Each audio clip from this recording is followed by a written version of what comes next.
is an amazing day. Star Wars finished one of their biggest tournaments, I guess, till now. Star Wars Unlimited, really nice showing, guys. I've seen fighting games that were out for like 3-4 sets and can get 200-250 people into a tournament. So it's really nice to see that Star Wars is able to do that number already.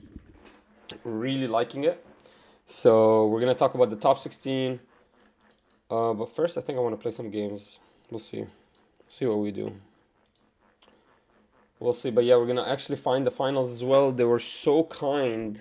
OPE actually recorded the whole event, which took about 10 hours. Absolutely incredible how big that event was. But they were so kind, they actually dropped a full video for free. Others would charge money. I know others that would have charged money, like they would force you to subscribe to their channel. So very thankful for OPE for allowing us the ability to check their finals. We're going to look at their finals. We're going to find, I guess the final is going to be a Boba Fett matchup. But we're going to try to find maybe in the top 16 some cool matchups as well to check out. Honestly, that's what I'm going to do for now. And then we'll try to get ready and get so we can start playing. Let me see if my friends are online. I got a couple of buddies that want to play.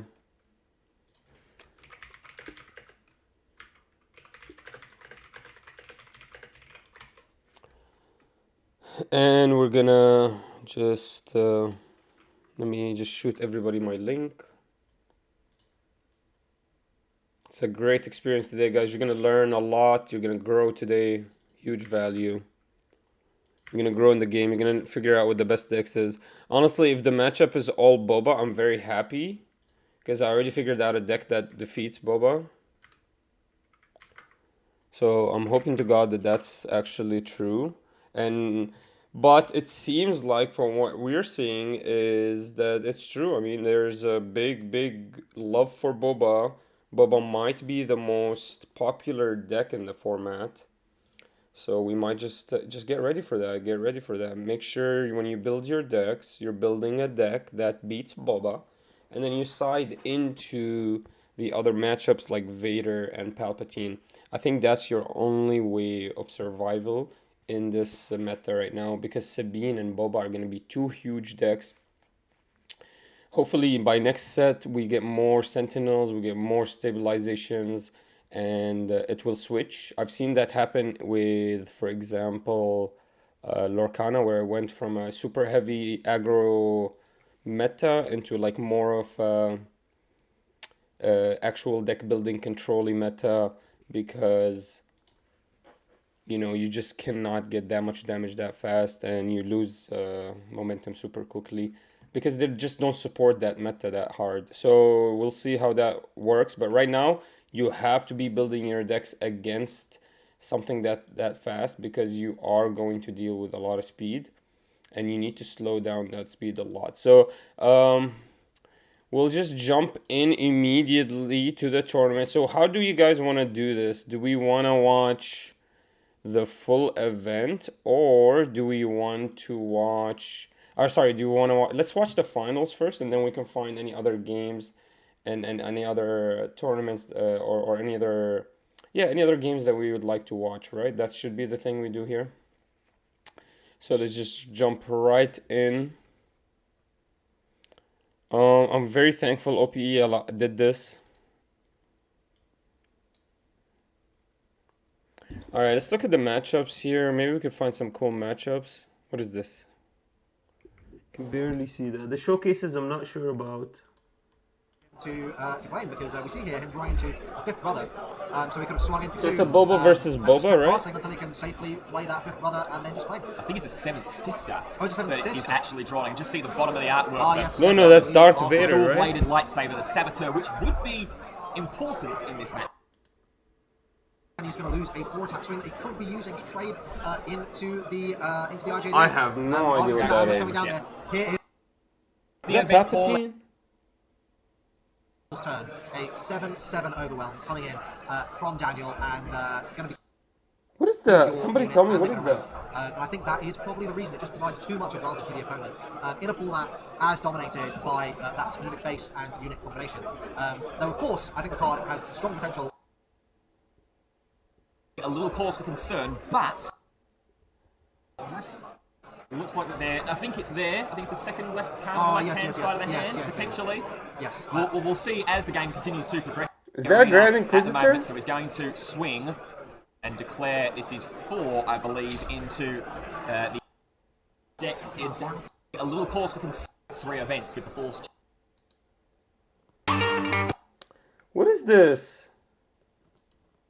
Because you've hinted at it, just should be able to play out the remainder of the phase. Deck's a damp phase Turn a 7 state, and they're into the shuffle is going to claim initiative on thought process being. I have no idea what deck this is. That is one of, in my opinion, the strongest cards in the game. One of the best outs into aggro, especially with his resource. His resource That to no seems good to me dead. extraordinarily greedy, in my opinion. That is a Boba Fett. That is a. Is going to claim initiative. Here we Gorgeous go. joke that Daniel may be able to do here is Energy Conversion Lab in that Super Laser Tech and play out the Boba on the same turn, or next turn just start slamming Vaders. But we see here he's just going to go for that Boba. I think that's perfectly reasonable. Perfectly reasonable play, nothing wrong with that whatsoever. I mean, it definitely does seem that the tide has shifted here over to the Boba player. We do see the deploy on Here that we gorgeous go. showcase, IG-88. Here is IG-88 on the battlefield, so that does mean that Crafty Smuggler is going to have Raid 1, which if Craig is able to claim initiative here, which with 2 resources. What the hell is that? Till now, I don't know what that deck is.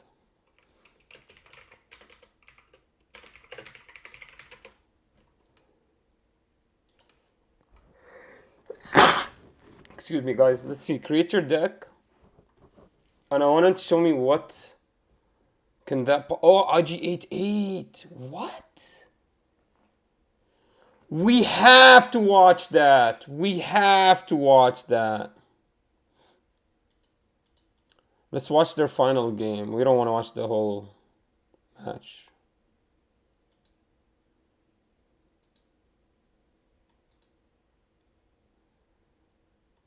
We can watch the whole match, actually.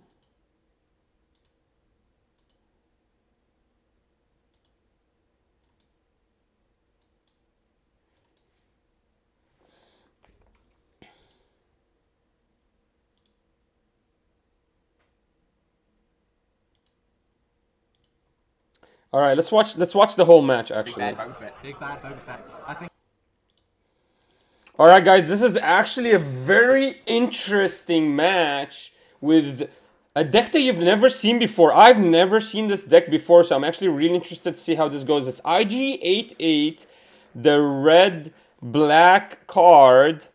I believe he gives +1 HP, +1 defense is what he does. So it's very interesting. I've never seen it. But this is basically the first round in the tournament, so I was just going to see how did it go. Very interesting deck with a unique base as well. It's actually a yellow base, a cunning base. So you get red, black, yellow, not red, black, green, which is interesting. I would assume with something that gives your units +1, green has so many strong, small units. And also you get a Darth Vader as well late game. It's very interesting that he went for the yellow base. But as you can see, the Boba Fett is just a green Boba Fett. Something probably you're going to see a lot more from now on. You need to start building your deck against green Boba Fett. They start the game both together. I'm actually not sure what these units are. I know this is a Viper, I believe. No, that's not even a Viper either. This is just some yellow units I've never seen before. I don't know what yellow does. But strong start there. IG-88 showing that he can actually compete against these aggressive decks. Able to drop 2 units. But as you can see, this is the same card as this. I'm actually not sure what that is. I'm actually not sure. I know you guys, you guys proficient yellow players, you know what this is. I'm actually not sure. So trades here with his other card.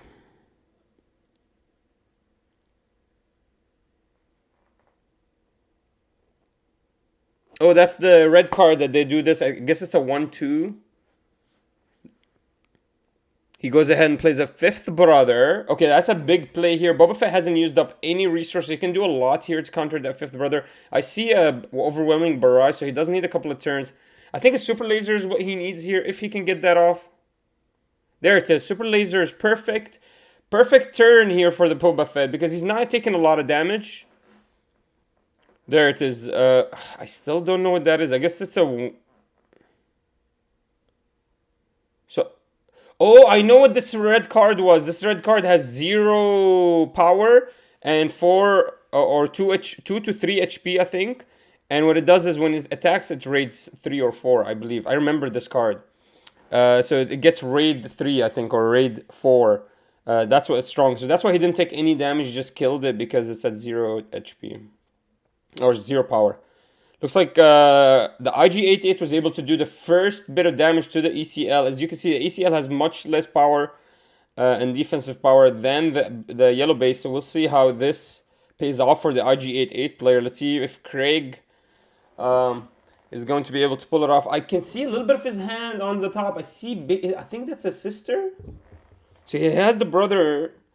I think that's either a sister. Oh, no, it's a Veers. It's a General Veers. Let's see if he plays out that General Veers. It's really good here because he could use it with his friend, the fifth brother, making it a huge card, actually.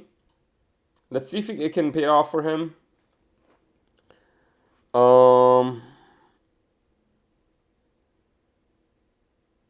Okay, adds a lightsaber underneath the Force unit, but does not get the one played effect, so it just gives the +3/+1, I believe. If Daniel can kill this right now, then Craig basically just loses Saber and a fifth brother. Unfortunately, Daniel doesn't have the power to kill it, so he just leaves some damage on it and gets the ability off the super laser. So fifth brother is actually going to be able to attack. That's going to be a lot of damage because he has 4 damage on him plus the 3. So that's 7 plus the 2. That's 9 damage right there on the Boba Fett. I believe that's 9 damage. Unfortunately, there is no counters, but I think that's 9 damage on the Boba Fett. And if he had 3 damage before, so he's at 11 or 12 right now. So already at half his HP. Really nice to see, but he can pull out that Boba Fett. Or also, IG-88 has used up a lot of the resources, so this is a good turn for Boba Fett to counter. But he doesn't want to take a lot of damage. Ooh, drops down a TIE LN. Now, I really like this deck, guys. Very aggressive. IG-88 is doing a lot. Once he gets some damage on one side, now he's supplementing his damage on the other side, forcing the opponent to kind of... divide his focus and allowing his strategy to be much stronger. Let's see. But the problem is Boba Fett has so much resources right now. He could do so much work. And there it is. Overwhelming barrage onto the Boba Fett clears board. Absolutely amazing play. We did see the overwhelming barrage and he set up for it. He set up for it, guys. Really nice play, guys. Oh my god, that's amazing. We just lost our whole board. That's amazing. That was very scary. That was very scary. I can't believe that. IG-88 actually has no access to the overwhelming barrage. So this is showing you guys the power of the green in mid-game. Also, the early game is just so strong because you don't feel bad for losing the super lasers. It doesn't feel bad at all. Our IG-88 is kind of stuck. No resources. No way to actually advance himself forward. Boba gains those 2 resources up, can make one more play before he ends turn. Let's see if he wants to drop anything. No, he just passes with 2 up and draws into another super laser. Does he go ahead and put the super laser down? I believe he shouldn't, because if he can get one more... I mean, he's so far ahead that he could drop down a super laser and still... And basically set himself up for the future so he doesn't ever have to drop any more cards down. Yeah, he does put the super laser down. That's what I expected. No, he kept the super laser. That's really good. Okay, he kept the super laser in the hand. Let's see if he plays it out. This is really good. IG-88 is basically going to be at 6. At the same time, Craig is going to be at 9 or 8. That's huge. Alright, we started the game. The glare is in the way, but it is 3 resources. Not sure what that card is. Is that a Veers? Yeah, that's a Veers. Easy counter here for the Boba. Unfortunately, IG-88 just does not have power. I think Boba should just start focus on clearing board. Now if IG-88 comes out, he can just put so much power around on his units, especially with the Veers giving more of his units more power. You could just stack this up. Now everybody gets +1, I think, HP. So this is really bad. Boba Fett should be clearing boards. He should not be playing stuff on the side. Yeah, okay, there we go. Finally cleared the board a little bit. IG-8 is gonna come out. Unfortunately, Craig's deck just doesn't have a way to gain resources. I'm surprised he didn't play any mission briefings or forced surrenders. Those are really good cards in red that you should be using if you wanna kind of force your opponent to. If you want to get ahead of your opponent, especially if you're really strong as an aggro deck, why are you not running Forced Surrender mid-game? You already have a bunch of units on the board. You already countered Sabine really well. You put a lot of damage down. You can pull out your leader now. So why don't you just Forced Surrender? That's such a strong play there. And the opponent usually has 2 to 3 cards, and he just has to drop his whole hand out. And you force him to start top decking. That's really a big switch in momentum. I think if we were able to drop in mission briefings or forced surrenders, because as you can see, IG-88 already emptied his hand.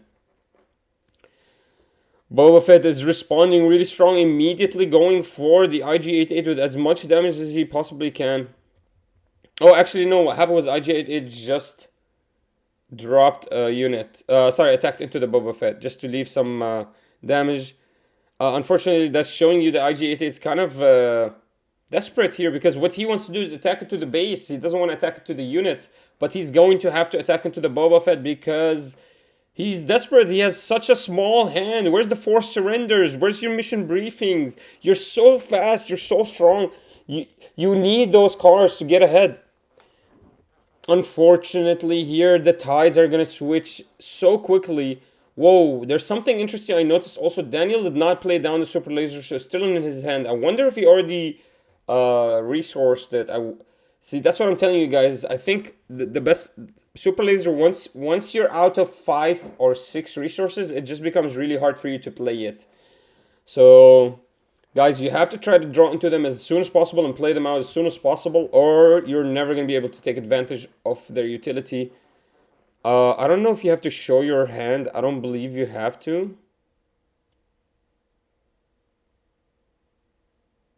Sorry guys, it's gonna be a small ad.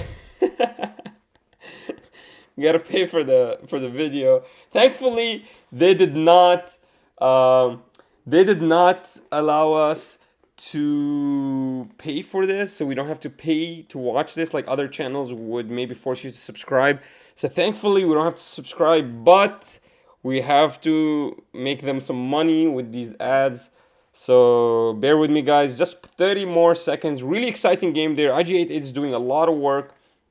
Really nice to see IG-88 performing at this tournament. As you can see guys, it is the first round of the tournament, so maybe this is an untested IG-88. Maybe this is an IG-88 that actually already struggles versus meta deck. But from what I've seen, it was extremely fast. It did a lot of damage on the Boba. He just was not able to keep up. Once Boba was able to take a little bit of control over the board, he just kept that control. So let's go back and watch what's happening. Dropping down his hand. Unfortunately, it looks like we don't have any options except that Boba Fett. We have to play the Boba Fett with the Darth Vader or the Shore Trooper. We don't have any other options. So Boba Fett obviously is a great option here. I don't believe... I'm surprised that Craig is acting, or Daniel's acting like he's never... played Darth Vader before. If this is true, this is hilarious guys. But I'm still really happy to see this tournament get so many players, and we're also really happy to see this variety of decks. So let's keep track of this. Oh, unfortunately, Daniel there misread his card and shuffled his whole deck. He shouldn't have done that. What you're supposed to do is you're just supposed to shuffle the bottom 10 and then put them on the bottom and put your deck on top. So as you can see there was a mistake that we just made. Unfortunate, but it's okay guys. The guys are, you can tell he actually played Darth Vader for the first time today. So So guys, that's another sign that maybe we shouldn't be too worried that the Boba Fett was all of top 8. Maybe he's just the players that had Boba Fett just had more experience than the other players. So guys, that's a good sign actually. Let's see how Daniel wants to move forwards from here. He does have full control over the board. Craig is kind of stuck with only 2 cards. Whatever he top decks is what he's going to play, so there's really not a lot of options for him. You know what's an interesting card for Craig is maybe I Am Your Father. At least allows him to either deal damage for very cheap or get back some card advantage. So it actually, I think, works really well with this deck because you're okay with dealing the damage, but and you're also okay with drawing the 3. It really doesn't matter for you. Taking the damage really basically removes a big Darth Vader that you would have never been able to remove, or you draw the 3 so you, because your hands are always so small. Actually, I Am Your Father, I believe, would be very interesting in an IG-88 deck. As you can tell, I Am Your Father is a little bit wonky. It's not being played in a lot of the top decks, but I think IG-88 can really take advantage of it because he does like that draw 3 for such a cheap cost of 3 because he doesn't have a lot of resources usually. Right now, IG-88 cannot resource because all he has is 2 cards every time, and if he resources 1 card, basically he cannot play the game because he would have to play with only 1 card. So, very interesting idea there if you guys want to test that out. But as you can tell, IG-88 is suffering heavy. Boba just seems so healthy. Having the access to green is just proving to be very interesting and very powerful because it just seems like a strong color that a lot of people cannot catch up with. Has the resources to fill up your board, has the resources to fill up your resources, has the resources to draw, has the resources to attack quickly with ambush. You do get that ECL ambush as well. It's just so much power with the Boba Fett mid game strength. You can tell it's so clear that IG-88 is in big suffering right now, especially at the. I don't think IG-88 is a deck that likes to top deck. So for example, Vader late game maybe sometimes he doesn't care about top decks because everything in his deck late game is insane and is playable, whereas IG-88 I think is suffering now because all his units are just small. They don't really satisfy in the mid or late game, and so just playing one of those small units is just not enough. Whereas if he could have, for example, played 1 Darth Vader, that would have made such a big impact on the board. So I think IG-88 does have huge potential. I think we do want to try it with different colors, but very interesting to see it. Interesting idea. And yeah, Boba Fett here is going to finish the game probably very soon. He's just building a board that, to be honest with you, IG-88 has no way to respond to. IG-88 has no access to anything. I guess IG-88 can exhaust the board for 1 turn. That's interesting. Maybe that's what IG-88 wants to do. He wants to maybe force Boba Fett. Hey, Boba Fett, don't worry about my creatures. Just attack it to my base. And then for 1 turn, after he filled up a board, now he can just exhaust everything and just deal so much damage to the Boba Fett. Maybe that's the plan. We shall see. It just seems like Boba Fett is just non-stop recovery mode, non-stop sustainability. Every time Craig plays something out, Daniel just responds to it so quickly. We have no answers right now as Craig. We just take initiative and pass. And I believe here Boba Fett is done. He's just going to go ahead and pass. Oh, Daniel's excited, guys. You could tell he's very happy. His deck is working for him much better than how IG-88's deck is working. Really nice to see this, guys. But Boba Fett is just too strong, too fast, and actually took control of the whole game. Let's see how our friend Craig can. Let's see if he can respond in any way. He gives -4 HP damage. Oh my god, I thought he had the strong big yellow base. Turns out it's the yellow base that with 25 HP that just removes -4 damage from 1 unit. So This is actually very scary. IG-88 is actually weaker than I thought. I thought IG-88 was already strong at 30 HP base. This is gonna change the game. Wait. Why did we just heal with the Consortium? You don't have initiative.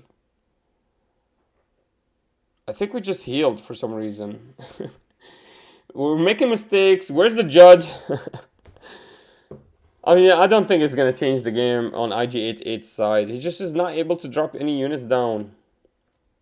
And any units that's dropped down is immediately responded to. At this point now, Boba Fett doesn't even want to play any resources from his hand now. He just plays the hand down.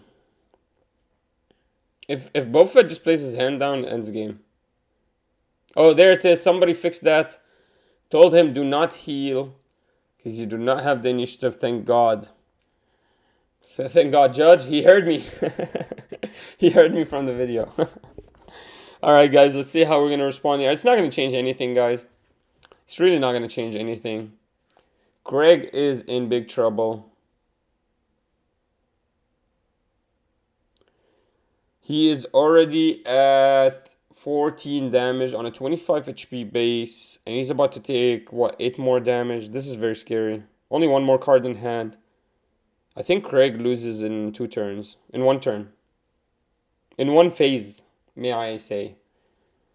Because of what this game is. Boba Fett is just going to attack with everything, then drop his whole hand down. And then how are we going to respond to it as a red IG-88? You cannot. IG-88 has run out of complete steam here, guys. No pun intended. Because he's a robot, get it? Anyways, back to the show. Back to the show. Sorry, guys, that was weird. Anyways. Come on, man, just attack. Daniel here is just playing with his food now. Sorry, guys. I'm not trying to harass the IG-88 player. I really like the idea of the IG-88. But don't you guys agree with me? I think I Am Your Father would make this deck so much stronger. Because then you can deal with his big units that he's dropping late game as a Boba Fett. Or draw 3 and for such a cheap cost because you don't have a lot of resources.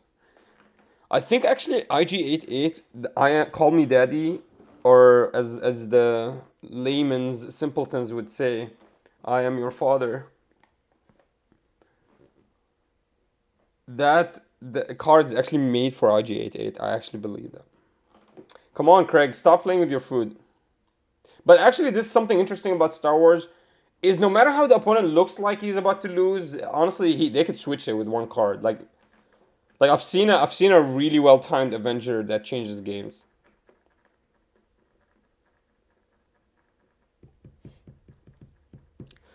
Literally, Craig, for the past 5 phases, he's played twice and he took initiative. He just cannot catch up. IG-88 finally surrenders. He's like, man, this game is just not fun. I don't like Star Wars Unlimited. Let's go back to Destiny. Poor guy, man. Honestly, I get how IG-88 feels. He just, when you run out of steam, when you run out of resources in a game that does not allow you to get any more resources except from the top of your deck. When you don't have any life, when you don't have shields to, every time you get attacked, to gain a little bit of resources, it just does not become fun anymore to just keep top decking yourself and hoping to God you got what you want. So, I see 3 Force Chokes, so nobody's shuffling this deck. And if somebody shuffled this deck, why are we not just sending it back? There's the 3 Force Chokes in hand.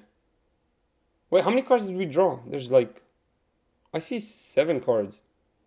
No, it's 6. Oh my God, he just put 2 Force Chokes down. The problem is Force Choke is actually a really strong card against the Boba Fett. Because it takes out his 3-cost Boba Fett. So why would you put 2 of it down? That sucks. We're gonna play a Death Stormtrooper. The 1 cost.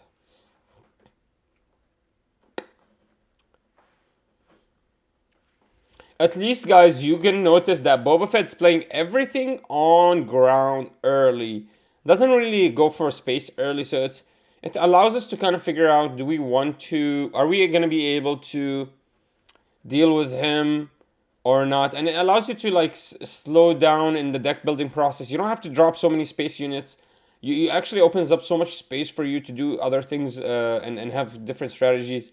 Now, I'm not gonna lie, Sabine does go to space, but most of the other aggro decks that I've seen are forced to play from the ground, and they only play 1 or 2 space units.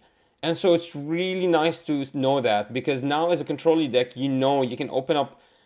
You have so much space. You don't have to drop so many units. We used to drop 10 space units. Now you can actually play the whole game with maybe 6 to 8 space units. You know what I mean? You don't even actually need that many space units. Opens up the game for more of your favorite mid-game stuff, and it's really nice. So let's see how we start the game there. We play that home. Oh, there it is. That's the ship I'm talking about. I think that's one of his only plays from space. I think he has also one more play, but it's really fast.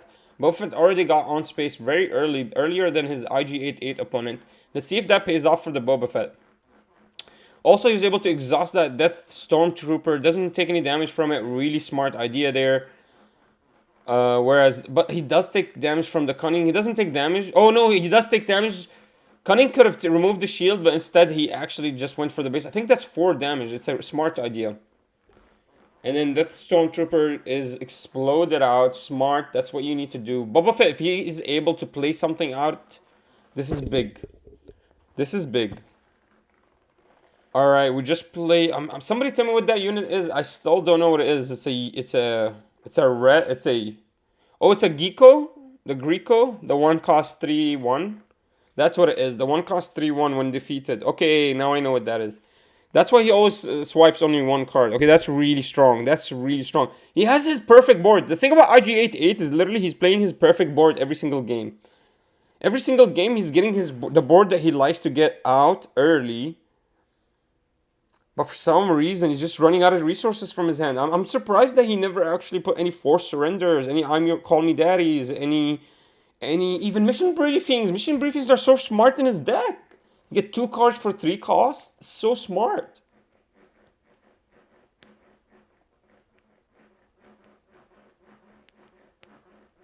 Especially in a deck that has 0 resource control. Oh, so slow. But also, you guys, look at the Boba Fett side now. This is a game that he didn't play any super lasers.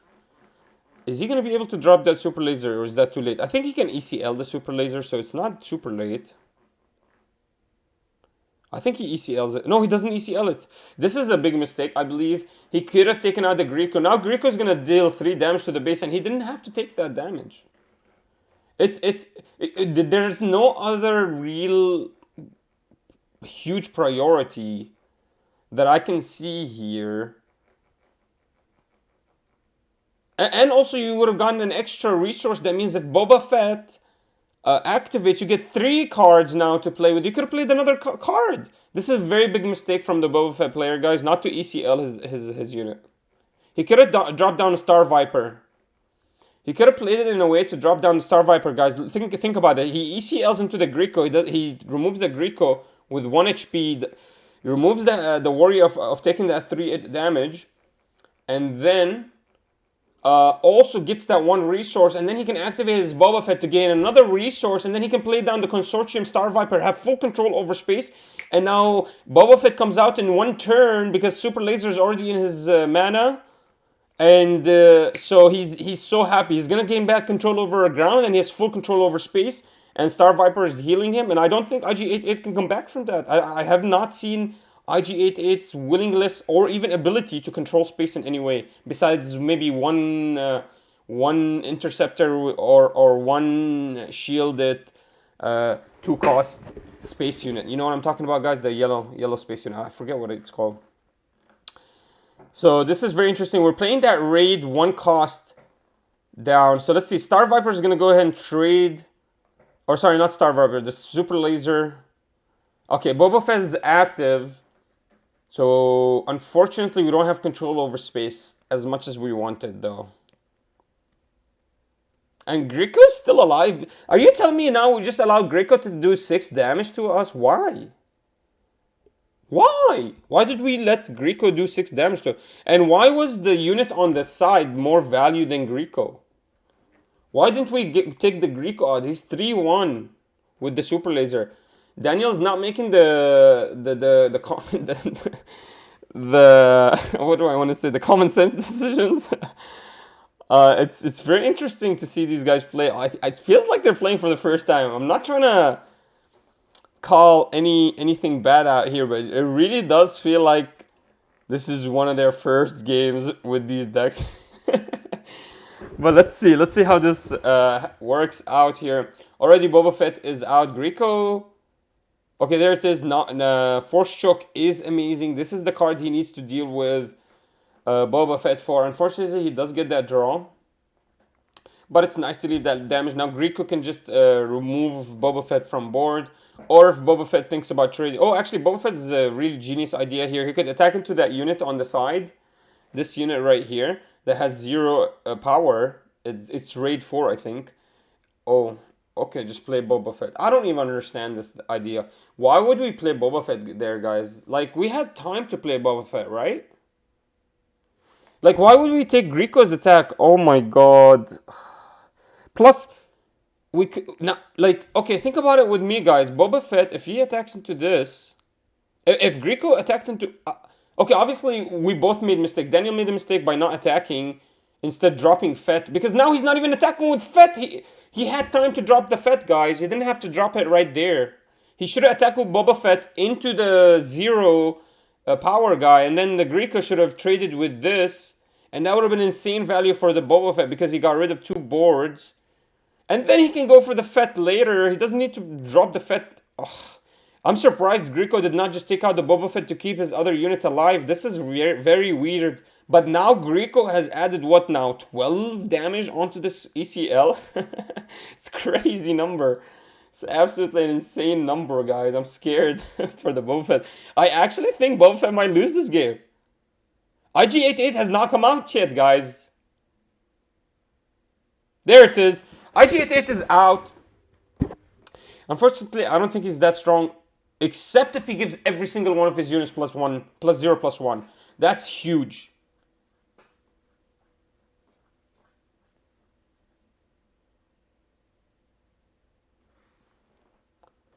So we attack into base. So IG-88 is just attack into base, doesn't care about Boba Fett, whereas Boba Fett is trying to slow down IG-88. I think Boba Fett is losing control, guys.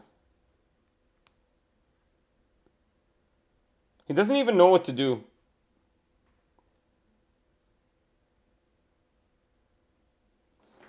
I think Boba Fett is losing control.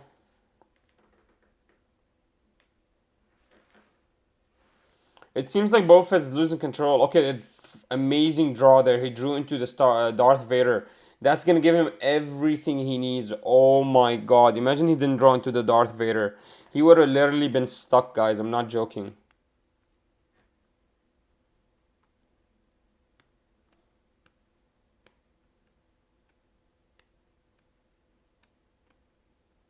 He would have literally been stuck. That's crazy. That's amazing. He drew into the Darth Vader. All right, guys, we have an ad here. It's going to be a minute. So let me talk to you guys a little bit about this matchup. Very interesting matchup. IG-88 is doing a lot of work. We're going to very quickly show you guys what IG-88 does. But IG-88 is something we've never seen before. So it's really exciting to see this leader in the tournament. Now, I am telling you guys, maybe there are different strategies you can add, but the IG-88 is very interesting. What he does here is each friendly unit gains raid 1. So actually he gives +1, +0, not +0, +1. I thought he gives +0, +1. Turns out he gives +1, +0. He comes out really early, but Craig waited a couple of turns. He's only a 5 cost. And attack with the unit. And his hero ability says, attack with the unit. If you control more units than the defending player, the attacker gets +1, +0. Really interesting idea. You can attack with units, give them +1, and deal damage. And it gives you the black ability. So you have such amazing cards, guys. Like, for example, you could do something like...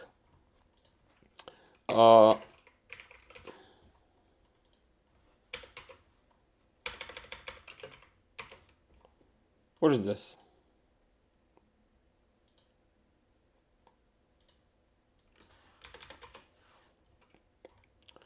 Alright, let's go look for... Yeah, villainy, right? Black. So in black, you can play I Am Your Father. Deal 7 damage to an enemy unit unless its controller says no. If they do draw 3 cards. Really nice card here, I think, for the deck. Able to deal 7 damage, get rid of that Boba Fett anytime you want. And obviously, he's not going to want to do that, so he's going to give you 3 cards. Such a small, cheap cost. And you get 3 cards and you don't have to worry about only top decking now. Really interesting idea. But yeah, guys, let's just jump right back to the action. We see here IG-88 attacking with one of his units, and this wasn't able to restand, I believe. I believe Boba Fett shut this down, exhausted it.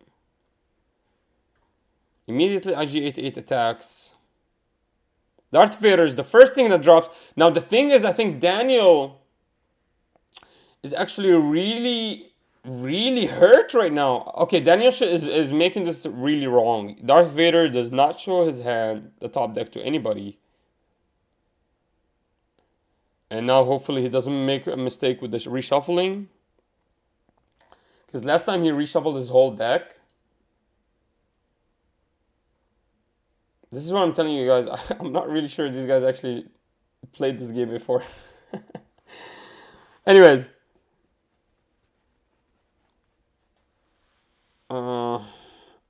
Somebody told him, thankfully. Thankfully. He almost picked up his hand. Thank God somebody saw that. Somebody called the judge on him. Alright, good. No, he put it on the top. He put it on... Did he just put it on top? Oh my God.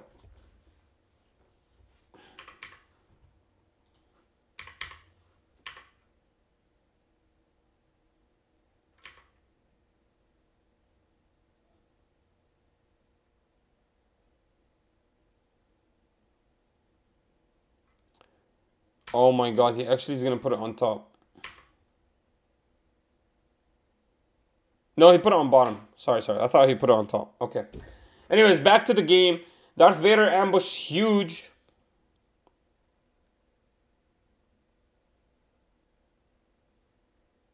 IG-88 just lost control of this whole game. Darth Vader literally eats IG-88 up. IG-88 just has to win the game before Darth Vader comes out, or he loses every single time. IG-88 is very fast, guys. This is a serious deck.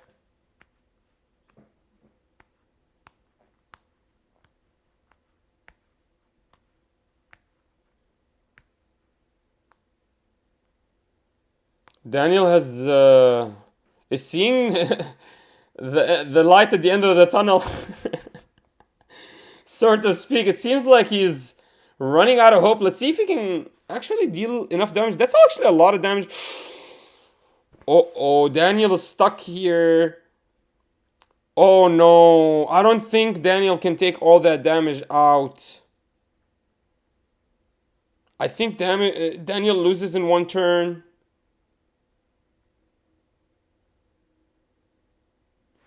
It doesn't seem like Daniel can take any more hits from anything on that side.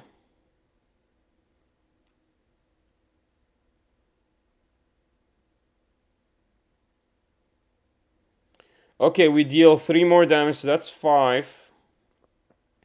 So now we... Oh no, that's only 2.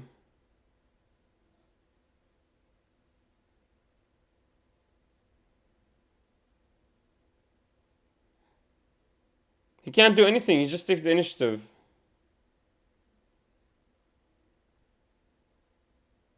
Oh, he gets -4. Oh my God, this is huge. This is huge. I think Boba Fett just lost. He gave -4 to the Boba Fett. Boba Fett can't attack now. It's 0.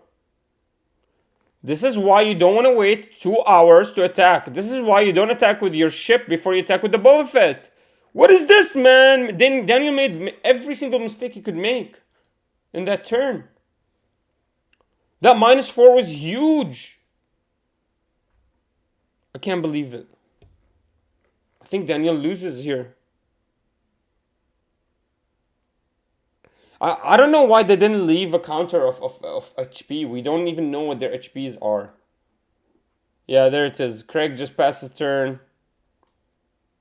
Loses game. Craig just likes us to commentate his games. That's all it is. He wants us to commentate the game more. Honestly, Craig made many mistakes that forced him to go down and lose that game. Craig can do much better next. Oh, sorry, not Craig. Sorry, Daniel. Daniel made many mistakes. Forced him to lose that game from getting ahead, really far ahead. And then start focusing on space for some reason. I don't even know why he was going to space. Stop worrying about space. Take control of the ground. It was so clear. Space was already taken care of. Instead, he wanted to stay focused on space for some reason. Dropping the Boba Fett's. Attacking with Boba Fett first instead of attacking with his ground units and clearing out some ground units. Just so unfortunate here.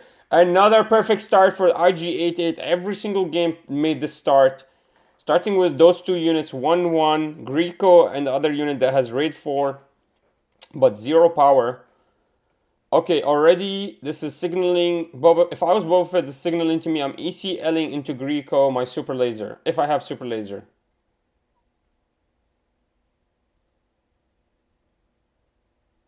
Unfortunately, Boba Fett is drawing a lot of air units, space units. Okay, looks like we're starting with the shield. Really strong there. Such a strong unit, that 2 cost yellow that gives you shield. Allows you to trade with anything on board. So helpful. I wish Red had something like that. I guess all we get is the Death Trooper. Death Stormtrooper. Death Star Stormtrooper. Uh-oh, IG-88 is actually advancing very fast. I think we're losing control. Oh my god, that Boba Fett is huge. I didn't see that in the hand.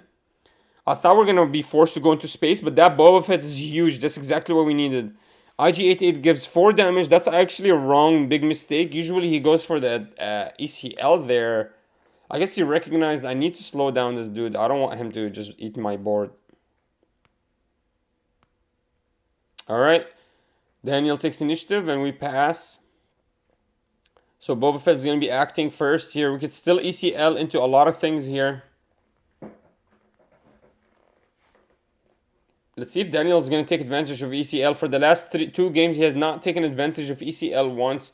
I think it doesn't understand that he needs to use it as fast as possible. You don't have to take 7 turns. You can actually play in 2 turns.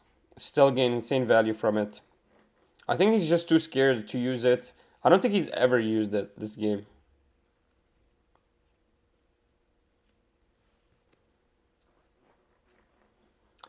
Alright, Daniel, how are you going to deal with this? Immediately starts with the Boba Fett.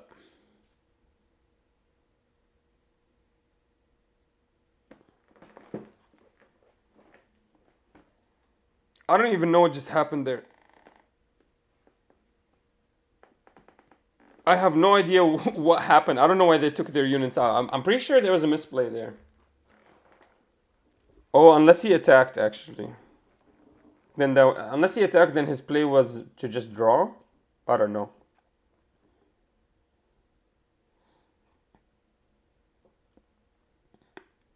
Wow, Interceptor, perfect timing.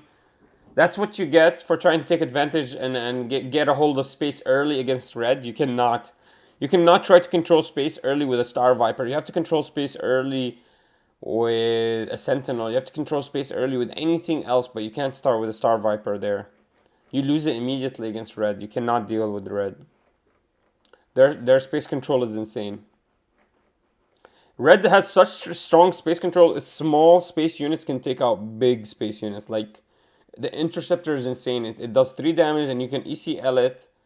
And it does another 3 damage. It takes out anything 6 damage in space. It's freaking huge. For 4, that's insane. The space units for Red is just too strong. You need to slow down.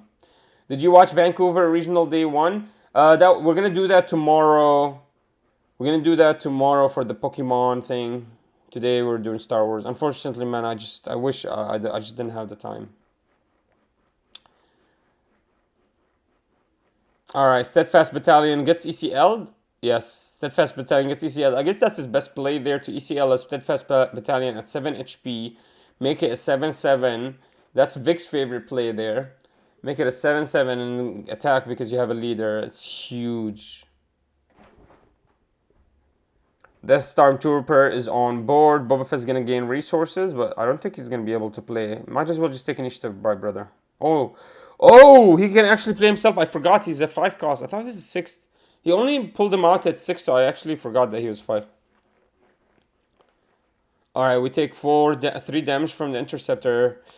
As you guys can see, Super Lasers just are so wonky that if you don't play them turn to 2 or in 3, you just don't want to play them at all anymore. I guess at least in Boba Fett. I still see value in you playing them out. Because, I mean, especially against IG-88. I mean, he has no way to gain resources. So if you can Super Laser once or twice and resupply once as well. I mean, you're so far ahead. Now you don't even have to drop units and resources. You just keep drawing. Wasn't a 7-7 unless leader was out. Oh my god, so he was 5-5. Why the hell did Daniel make that play then? I thought that Boba Fett was the leader Boba Fett. That's why I was surprised when the other Boba Fett came out. The leader Boba Fett actually came out. So I was a little bit weird. I got confused, guys.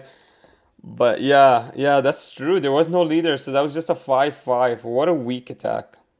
Excuse me, sorry. Alright, we pass. I think we just put in Super Laser, unfortunately. Makes sense though. IG-88 is just so fast, guys.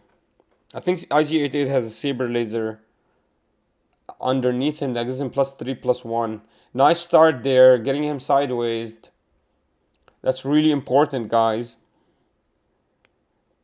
Because he was going to attack for a lot of damage. What is that, 8? Easily? Or 9? That's just huge. -4 on the Boba Fett. The Boba Fett's completely useless, but it takes out the Steadfast. Steadfast is dead.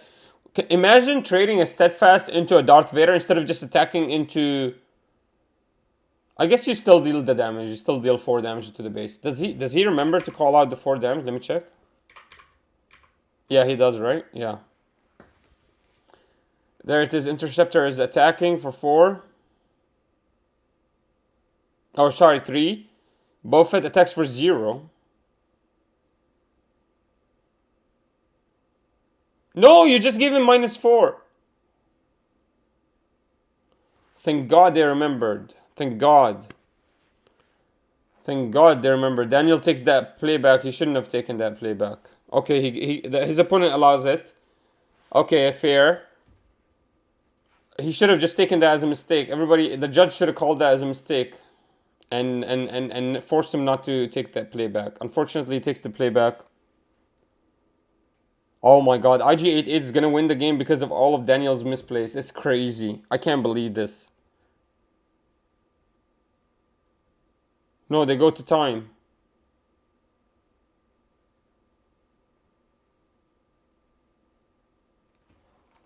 What just happened?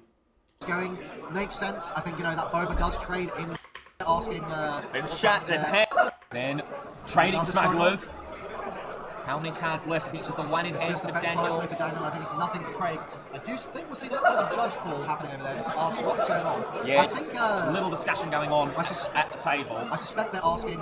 there's a shot, there's a handshake. I think we'll get confirmation about whether it is indeed a tie game, and essentially Daniel has won. Daniel has won. I think, honestly, the way that game was going makes sense. I think, that Boba does trade into the IG-88, and at that point... How the hell did Daniel win? What are you talking about? Fett's fire spray is going to come out with too much... They gave the win to Daniel?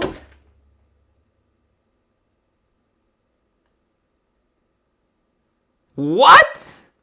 In what world or game state do you give this W to Daniel? He just lost his Boba Fett. What?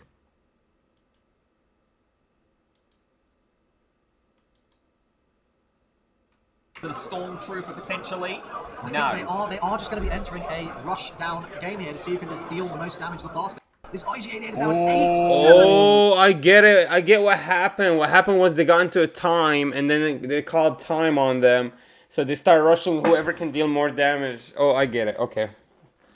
That makes more sense. I thought they just were... Craig just passed or gave up the game. All right, interesting first game. IG8, it's very fast, very interesting. Like the Boba, obviously, is much better, but I think there's a lot of misplays we could do and see much better games. So we'll check more games out, guys. We'll check more games out. Let's see what else we got here. I'll find you guys a better game.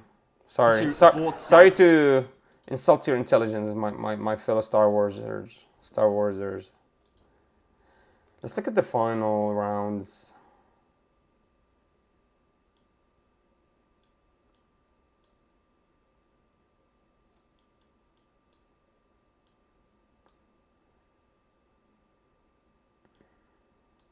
Alright guys, we're gonna look at a couple more games here. Unfortunately, for some fucking reason, I'm watching matches instead of just games. Fuck me, man. I'm screwed. I'm not gonna sleep tonight. Alright guys, we got Leia versus Iden. Interesting matchup in round 7. Of course, Leia has really strong early momentum. Iden's an amazing mid-game character and leader. But Iden's actually using the red Iden, so that's why I was very interested in this matchup. See how red Iden performs against speedsters, some aggressive decks, especially one of the most aggressive decks like Leia. Also, this Leia is very interesting as well, using a red Tankiton as well, dealing 3 damage. Really interesting. Both of them got to round 7 with Tankiton. I can't believe this. Let's see how this goes. And as you can see, Rebel did the damage, and then we're going to trade with the Death Stormtrooper. Best idea there. Okay, we misplay there and play the red where the ground units are. Immediately responding to it with blue control. Power of the Dark Side is huge there. Getting rid of that red one. Really nice.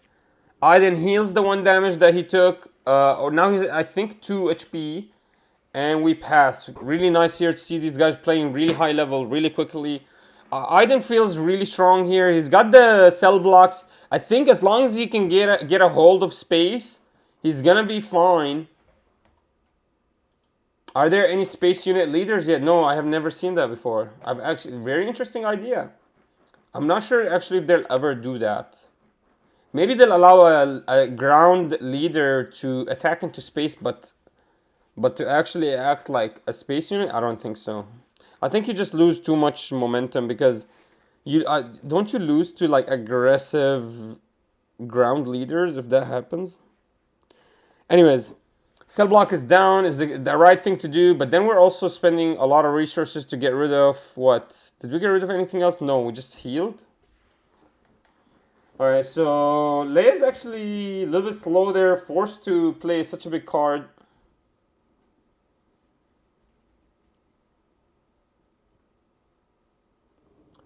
Whoa. Was he able to ignore Sentinel? I don't know how he did that, actually. I need to read that card. I'm going to go try to read that card. I don't know how he ignores Sentinel. I forget what that card does.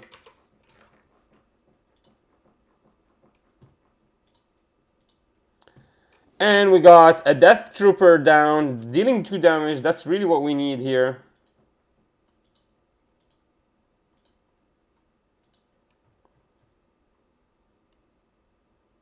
Tankiton now can remove that unit. Oh, Leia comes out. Leia's going to help a little bit. Let's see what that unit does. What's the name of that unit? Let me remember here. Sorry, guys. I'm going to find it right now.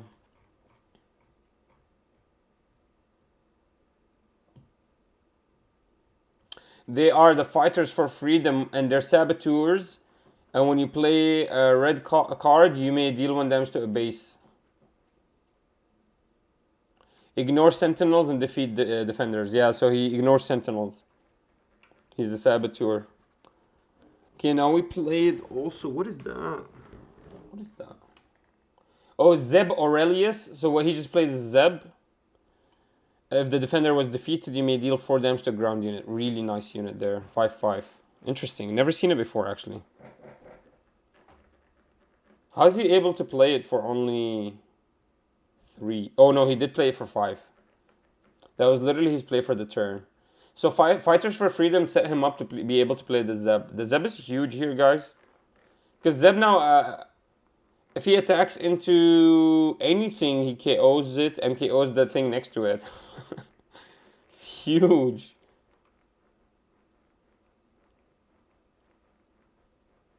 Alright, we called out regional. Maybe he shuts down. Not sure what you would shut down. Maybe a black red. Maybe you shut down some of their spells. I'm not sure actually what you would do. Either continuous healing. Tankaton's already been used.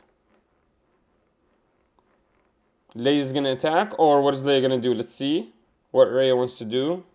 Rhea just passes. Leia is not gonna attack this turn, guys. Doesn't want to attack into the Sentinel. Does not want to force this Leia to go down in power or HP. Tankaton has been used, unfortunately. Wonder if Ardwell is just gonna put the cell block in soon. It's very interesting to see these decks that do not rely on any resourcing play the game, because it just seems like they're so bad late game. I just don't know. It feels so weird.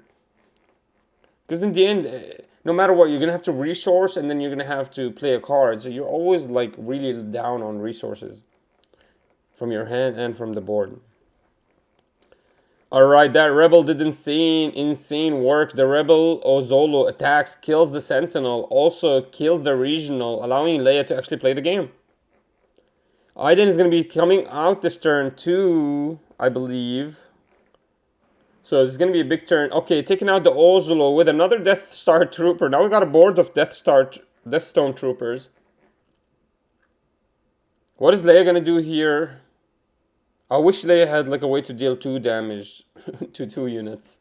Like, this is an amazing board for Darth Vader to deal with, but not for Leia. Leia struggles against this. Leia does get the 2 experience from their wing unit. Another Sentinel down. Leia's not going to be liking this. Leia does not want to attack into the Sentinel.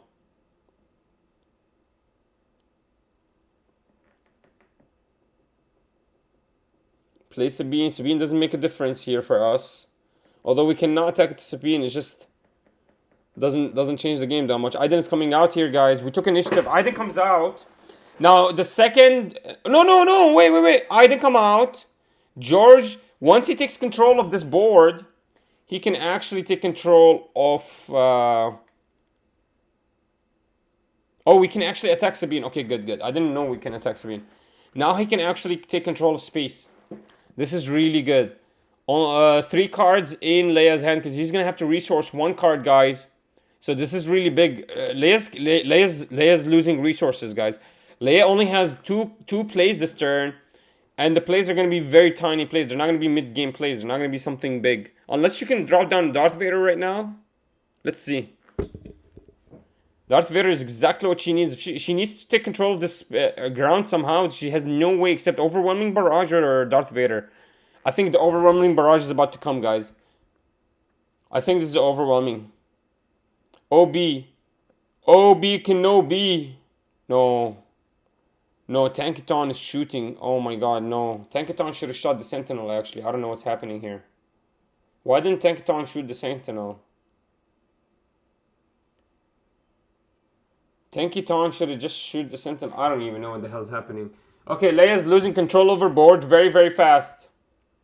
We dropped down a Gideon so we can start giving more experience tokens.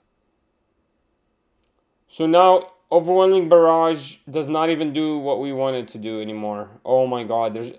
So that means Leia has no Overwhelming Barrage. That's what this is saying, right? Because there's no way Leia has an Overwhelming Barrage and not using it. To me, it looks like that's an Overwhelming Barrage in hand. I'm surprised.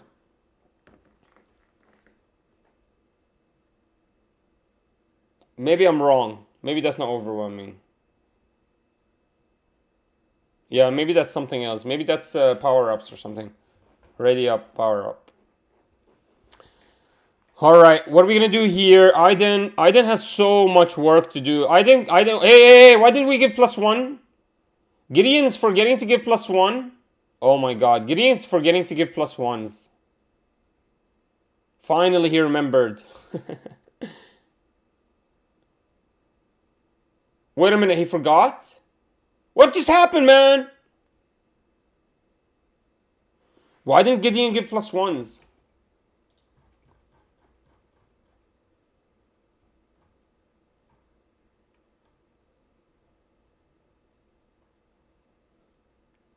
When an enemy unit is defeated. Oh, not. Oh, you have to defeat the enemy unit. I think what was happening, they were getting attacked. His units weren't getting defeated, not the enemy. Oh, okay, I read that wrong. Okay, now that makes sense. That makes a lot of sense now. All right, babies, let's see. Aiden is back on leader position. Leia is back in leader position, same turn as well. Green is actually very strong. Leia does have a lot of resources though to deal with him. Has the cards she needs. Let's see how they deal with this. Unfortunately, Aiden has not been able to attack into Leia at all. So guys, we are going to quickly have go get a cup of water. Quickly go get a cup of water, drink, have some fun. We're gonna get back to the game in a minute, but we have to pay our dues. We have to watch the ads so we can watch these games for free. I hope you guys support us because we are very poor. So let's support them as well. Watching their ads, but really interesting game, I think. Guys, put down your prediction. What's gonna happen right now? I think Aiden is a point in time right now where she's getting into the late game. She survived the early aggression. Leia's gonna slow down now, whereas Aiden's gonna pick back up, and she's gonna be able to deal a lot of damage here. So let's see how this plays out. But I really believe Aiden is gonna have full control over the game, and we're gonna see how Aiden somehow just takes over the game super quickly. So let's jump right back in. And here we are. Aiden is going to have a big turn here. This is a turn where Aiden can play. Let's think about it. With red, you could run Forced Surrender, which just ruins the game for Leia. You can also run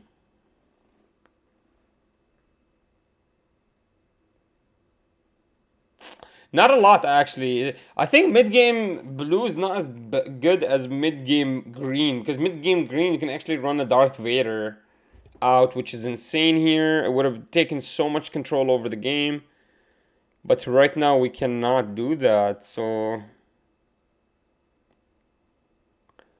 actually we're gonna have to wait.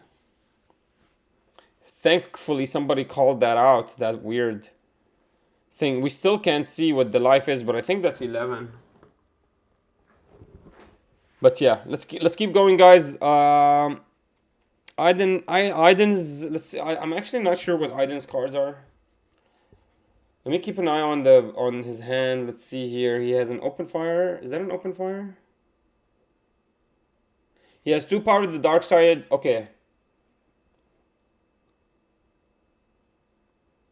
Wow, double attack with Leia, giving them raid +1, raid +1. Huge. What was that? That's like 9 damage? Okay, we open fired here, and now we can power the dark side. Oh no, we can't, because we're gonna play a unit. Ah! And it's gonna be the Mono Mom, which gives us another unit.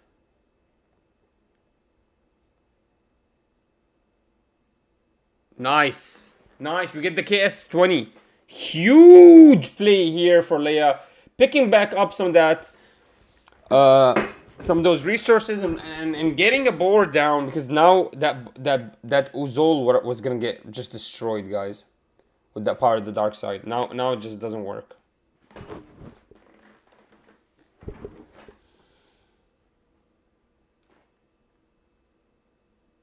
Okay, we're gonna power the dark side, the Momo.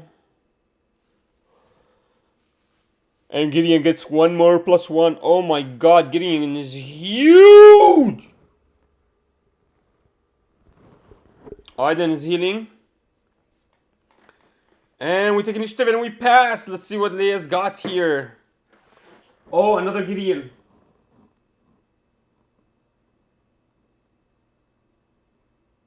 What just happened? Wait. Something just happened. Oh no, he picked up his hand. Okay.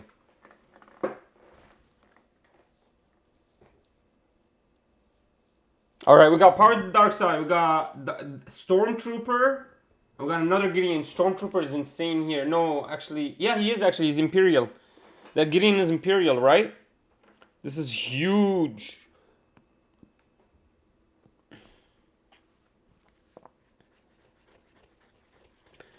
Wow, we played down a fleet rebel that makes us attack with another rebel, dealing another 7 damage. This is so much damage that Leia's putting down on board. But Aiden's been healing so much. Aiden at least healed 5 damage this game, which is the only reason I believe they're still alive.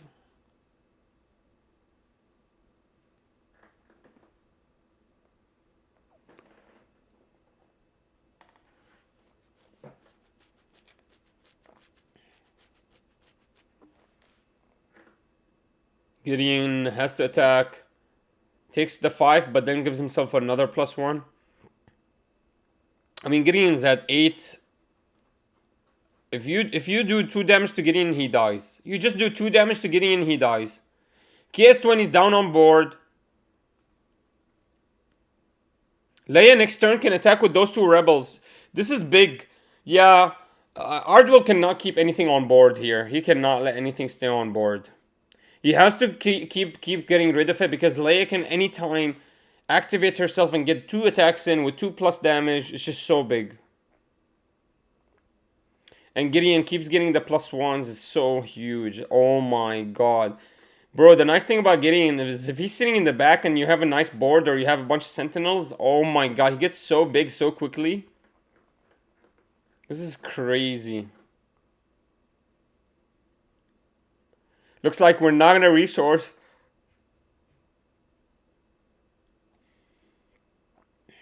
What do we draw? Avenger? We don't have another part of the dark side, which is crazy.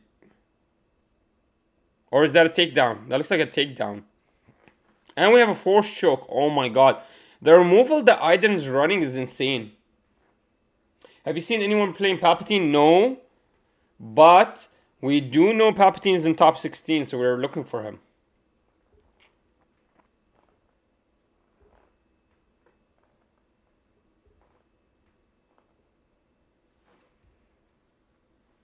Leia here would have done an insane amount of damage if she had another rebel, but instead she's just gonna have to attack with the KS20 because she doesn't want to activate herself.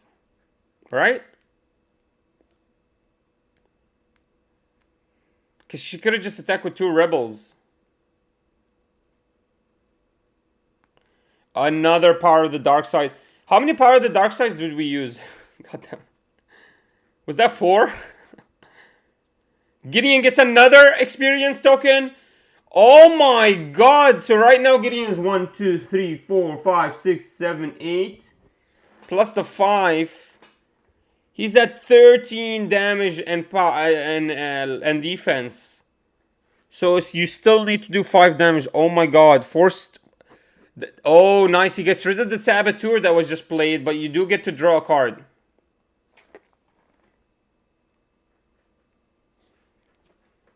Another +1. Now 14-14. Gideon is going to attack for game. Gideon can get another +1/+1. No, he just does 14 damage. It goes from 3 to 17. It went from 3 HP his base to 17.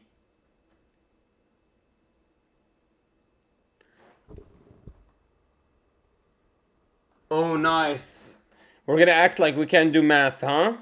That's 16, huh? It's 17. 1, 2, 3, 4, 5, 6, 7, 8, 9. Unless Gideon's 4-4, maybe that's why. Yeah, that makes sense. I thought Gideon's 5-5. Alright, let's see. That was insane. Leia has no response to this. Leia just takes initiative passes. Aiden is healing still. Goes down to 19. Leia cannot end the game. Leia just needs to drop 2 units down to end game, but she's never been able to do that. It's always only 1 unit on board left. Gideon is just so big. I cannot believe how big this Gideon is. This is proof that Red is just not the strongest control, because they actually have no way to deal with this Gideon. There's literally no way. You could do some damage, but you cannot. You're not as strong as Power of the Dark Side, or as strong as, for example, freaking Vanquish. There's the Palpatine removing the board. Huge play. This game is over, guys. This game is over. George is helping his friend Ardwell, giving him +1 experience. Reminder. There it is. Game over. Let's see if Leia can come back from this. That was insane. Aiden is just so strong against these aggro decks. Because they cannot get rid of Gideon. Because if we can shield Gideon or just keep something else on board. Because the same turn we play Gideon, we can play Aiden, force the guy to deal with Aiden over the Gideon. And then we just blow up. Alright, let's see how we're going to start the game here. One moment, guys. As you can see, a Rebel and a Death Stormtrooper. What's up, brother? You're going to go get food? Anasayim, if you can go get me food, I'll pay you. I'll pay you $5. And if you can get me 2 plates, I'll pay you $10. Wallah. I'm so hungry.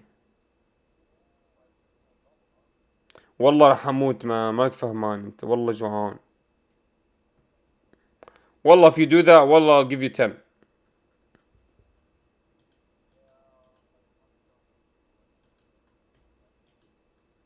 Man, problem is I'm busy. I'm doing something. Alright, let me know. Man, my friend's going to the mosque, but he won't bring me food unless I freaking excite him with the money. Anyways, let's see how this goes, guys. I guess the Death Stormtrooper just trades here. Aiden is healing, really strong there. But the problem is that means Aiden never takes initiative. Now, I don't know if that's actually a bad thing because Aiden's just Aiden just needs to respond to whatever Leia is. So you're gonna have the initiative, my brother, because I want to see what the hell you're doing anyway, so I can respond to you. And there it is. If for example Aiden had the initiative there, he couldn't have made that play. Aiden would have been forced to do something. So it's actually beneficial for Aiden to give the initiative. So this is something very interesting. I think control decks need to study and learn. Is that you want to give the initiative out to these aggressive decks so you know what to deal with. Because if you're the one with the initiative, it's just not going to help you a lot because there's not a lot you can do with the initiative. You would not have been able to respond to that Black Wing if you had the initiative. You would have had to have been forced to play something down. Or I guess with Aiden you can always keep healing. That's your initiative. But still, very interesting there. Keep an eye on that. Aiden is very interesting because you can keep... you can take the initiative and still not play with it because you can just heal yourself. Aiden's really, really good. There it is. Once he responds to some of that space, recognizes now I have time for my Gideon. And potentially in one turn we pull out my other guy. Whatever he plays, I'm going to tank it down it out. I know that he's just going to tank it down it out. Watch this, guys. He's going to tank it down this out. No, he just takes initiative. Very interesting. Whoa, he doesn't even heal. I think that's a big mistake here. Yeah, look at that. Now you have no way to deal with this. You could tank down. You could tank down the Sabine. You could tank down the Rebel. Now you just have a big board against you. And if Leia attacks, she just attacks with one of these Rebels. It's just really not good for you, my brother. Also, you would have gained some power with the Gideon. It's kind of weird that we didn't do that last and took initiative instead. And we could have healed as well. We didn't heal. This is really bad. We did not do a lot of actions we could have done last turn. I think Aiden was freaking out. I think Aiden was just wanting the turn to end and to get to the Aiden. As you guys can see, immediately pulls it out. But I think that was a mistake by Aiden. Now, Leia just has to focus that Gideon out of the game. No. Instead, still is relentless. Just gonna try to end game by attacking the Tank Town. And Rebel forces Sabine to attack into the Aiden, killing the Sabine. But leaving the shield, getting rid of the shield and leaving 2 damage on. Because Sabine was able to deal 1 damage to remove the shield. Gideon gains the +1 right now. So this is interesting. I think Sabine should have went for the Gideon over the Aidens. Big mistake. Big mistake, boys. Gideon can do anything he wants here. Keep getting the... He doesn't lose anymore. Even if he's attacking into things and taking damage, doesn't hurt him because he's gaining the experience. And also he's healing now. Oh my god. And Gideon can give the experience anywhere, so he doesn't have... He's not forced to give it to himself. Giving it to the Aiden is huge here. Now Aiden is at 5-5. Leia has to deal with this board. There it is. Gideon is done. Thank God we used the Tank Town finally. For some reason, our brother here it doesn't mark that he used his unit or his base. He just calls it out and never, never marks it. Never does anything, George, from George's side. But we'll remember it to the rest of the game. All right, guys. Apparently, we should be having a much better round here as Aiden than the Leia. But let's see. We did not use our Tank Town yet. Now Leia is susceptible to be removed with the Tank Town. Oh, Tank Town can remove this as well. It's a 4-3. Tank Town should be used, right? Did we forget to use Tank Town? I'm not sure. No, that's part of the dark side. He could have picked and chosen which unit he wanted to get rid of. Oh no, that was actually a takedown or a vanquish. So you actually... Wait, what? What was that? Or was that make an opening? That was make an opening. Okay, that was make an opening. That's why he healed. Wow, taking 4 damage. Huge there, guys. Wow, throwing out the whole hand. It just wants to see something new, man. Doesn't care. That's actually interesting because usually we see people just setting up their top deck. This guy's like, F that. I don't like anything there. Just get rid of it.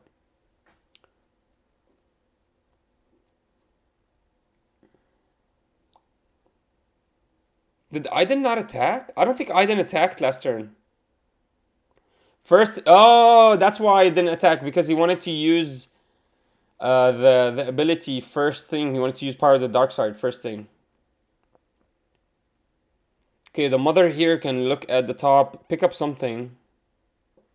That KS-20 is very, very tempting. There it is.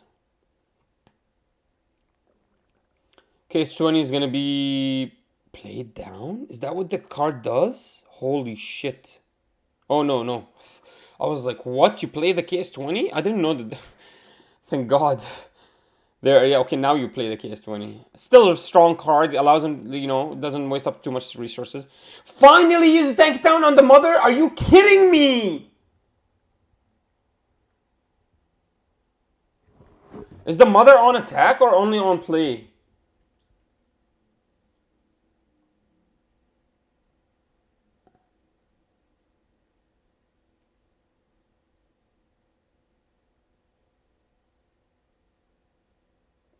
The mother is only on play. Ah, that's weird. That's really weird. Let's see how he got rid of the KS-20. I didn't even see. Oh, he just attacks into it, killing his Aiden. Wow. Very smart guy. Oh my god. 1 card in hand. No damage on the Tankathon. Leia's so much healthier than the Aiden and has more cards in hand. I think it's looking really bad for Aiden right now, guys.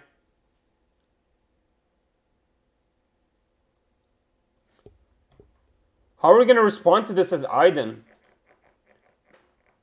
What is Aiden going to do here? Aiden's healed a lot though, honestly. If Aiden did not heal, like, Aiden has done at least 7 healings. Because not only is she healing with her own leader ability, when she pulled herself out, she did at least 3 heals. Or 4, because there was at least 3 to 4 units from the Sabine all the way down. And she's seen every single unit till the KS-20. So she actually healed 4 times. So that's the only thing keeping this Aiden in the game is all that healing. She at least healed 7 times this whole game, which is huge, guys. Aiden is so strong against these aggressive deck. Oh my god, Leia switches into the air. Oh no, this is big. We need to deal with that. We need a takedown. How are we going to deal with the air? Dooku! Dooku's huge! That's insane. That's so good. A lot of people don't believe in the Dooku, but that was so good. We got so lucky. If the guy had a 5 HP, we couldn't have dealt with it. We were so lucky there because we were about to lose game. I'm not lying, guys. We were about to lose game. That's huge play there. Huge. Pass turn, yep. Exactly. Oh my god, the Dooku saved our life. And we get some ground units. Alright. So if we can also... I think what Leia's going to try to do here is just go to space. Because she just needs like 5 more HP. Yeah, Leia just needs 5 more damage, I think, guys. I think Leia's going to switch into attacking to space. And then she's going to fail. Because I think Iden has everything she needs to deal with that. I think as long as you get one more vanquish, one takedown, or one power of the dark side, you have full control over that space. And honestly, Leia's space is just so weak. That's just not enough. That unit is so weak. Let's see how Leia wants to respond to this. I think Leia needs a U-wing reinforcement. Or Leia needs to like exhaust the board. There's no real board actually. I don't know what Leia needs to do, but Leia needs to figure it out now or Leia's gonna be struggling. Okay guys, the ad's about to be finished. Less than 10 seconds guys. We're jumping right in. Get ready. This is about to be the finale guys. Let's jump in. Alright. Death Trooper takes some 3 HPs down, 6 damage onto the board. Another Mandalorian. That's exactly what we assumed, guys. He's going to try to take space control. If we can take that out right now. A takedown. Ooh, interceptors. This is the issue, guys. You cannot take space control over our lovely red interceptors. Red has some of the strongest space units. Do not think you can try to take that space over. You cannot. It's just too good. Wow. Looks like Ardwell's covered all his bases.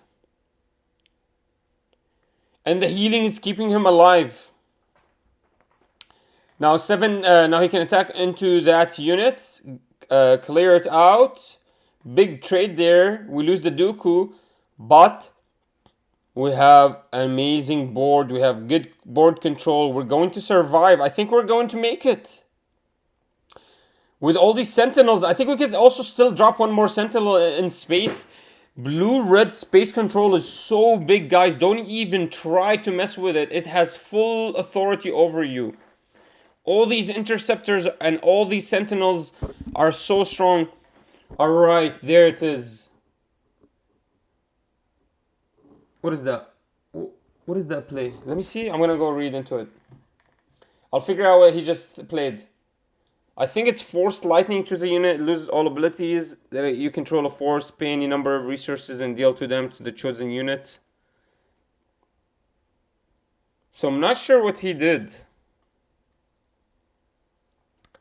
Or he could have done something else. Let me look for it.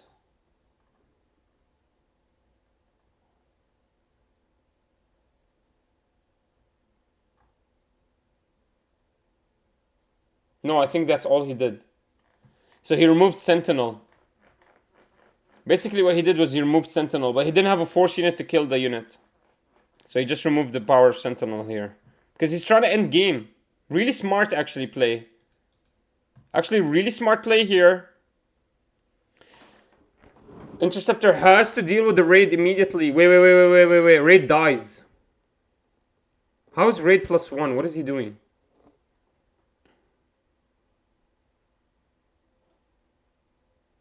Sentinel attacks, and then we heal one. Iden has only survived with all that healing.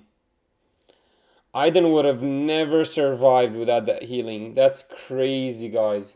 Is this live? No, we're actually looking at the best games from the big tournament in London. So this is not live. We went to their website though. We went to Twitch. Iden has full control over the game right now. We played Uzulu down. Uzulu's not enough, guys. I'm going to show you exactly what he just played down. Strong unit can deal extra damage when it kills a unit by dealing 4 more damage. but it's just not going to be enough, guys. As you can see, immediately controlled. Was that Power of the Dark Side? Yes. No, actually, that was a takedown. Yeah, a takedown was enough to remove it. 5 damage. Absolutely big. Ardwell has full control here. Won game 1, and he's about to win game 2. Even though he's like at 19 HP, he's like so close to falling down. Another Black Wing. That Black Wing is not enough. We heal again with the Aiden. We're going to have to take initiative. Aiden's going to deal so much damage this turn. 2. No. It's going to be 3, 4, 5, 6, 7, 8, 9. 9 damage. And we just flipped the game completely over. Leia has lost full control over our base. She had the control over the base. She tried to switch control from ground when she started losing ground control. She tried to switch into the space, but we immediately responded. Look at that response. Look at those space units. They're insane. And now we have full control over the game. Leia has completely lost. Unless Leia can figure out a way to play down the unit and immediately attack with it the same turn she just played it, there's no way Aiden is gonna leave anything staying on board. Oh my god, we actually left something on board. This is really bad. I think what we're doing is we're just trying to end game. One more attack, we end the game here.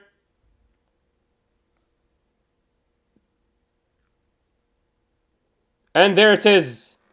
There it is. The 4 damage is not enough. Aiden healed enough to stay alive. So even if we were able to deal 4 damage with the power of the rebels, it was just not enough. He's at 19 or 18. It just was not enough, guys. Damn it. That was so close. And then we end game with Aiden with one more attack. Because the guy's at 24. Huge there, guys. Really good game. Really amazing. Aiden is proving to you guys the power of it against these aggressive decks. Aiden is just doing too much healing. If you're worried about space, just jumps into space. So fast, it's so quickly, so versatile, can jump into space anytime she wants to. And still take so much control. And this is a really interesting, cool idea to go with the Tankytown. Allows you to remove anything you want, anytime you want. Sabines, Interceptors, Wings, big units that you've withered down with Death Troopers. Really interesting idea, guys. I'm really liking it. Anytime you want, you can just pop out a Tankytown, pop out the board. Really interesting. Interested in your opinions, guys. What do you think about that deck? What do you think about this Aiden deck? Leave it down below. But yeah, guys, let's move on to the finals. I want to watch the finals now. And then we're probably going to end the stream after. So I think this was the finals. They did not do a top 8, guys. So whoever had like the best record immediately got one. So this might not even be the... Oh, actually, yeah, this is the finals. Because if this guy gets to 8-0, he wins the whole tournament. And I think he did.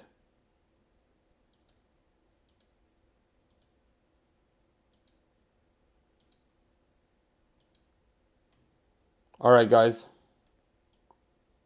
They need to get me... like this video if you think they should get me as the shoutcaster. What do you think about this game versus One Piece? Oh my god. If you guys are seriously asking me this or One Piece...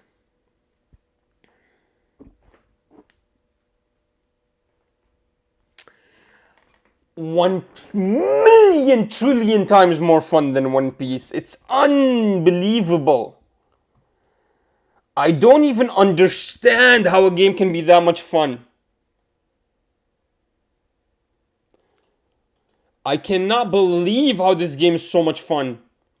And compared to One Piece is not even a real comparison. You cannot compare it.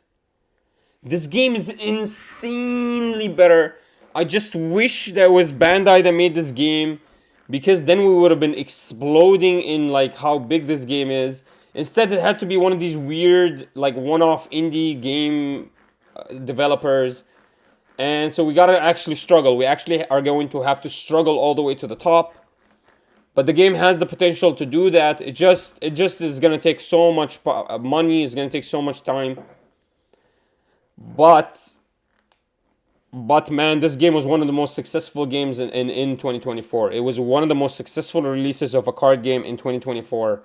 Like it's dealing at the same level with Fusion Worlds, at the same level with big names, as big game releases, and it's maybe not. I mean, they sold just as many boxes. They're not making as much money maybe because their boxes are cheaper, or the boxes they sold were more like pre-release kits and structure deck boxes. But they're selling a lot of units, like the same as these big games. So this game is going to be insane. I can see it being insane, and oh man, this game is so much more fun. Competitively speaking, this game is one of the best games for competitive play. You get the sideboard, you get the best of threes. It's really dynamic. Different bases can allow for different games, even with the same leaders. It's insane. It's so fucking amazing. I love this game. Yeah, I wish if they did more AA than those weird 200 versions of cards. Yeah, that's very interesting that they... Yeah. Maybe they're trying to stay away from promos, like heavy promos. But they're doing a lot of alt arts. Like, for example, the weekly plays promos, like when you play weekly, instead of just having a stamp, they're actually alt arts. So, and if they're not alt arts, you're getting like hyper foils or like a very distinct foil that you know it's like a weekly play foil. So it's really interesting. But really loving the game, guys. Anyways, let's jump right back into the action, guys. We're going to look at the final game here. And then I'm going to try to go eat, guys. I'm hungry.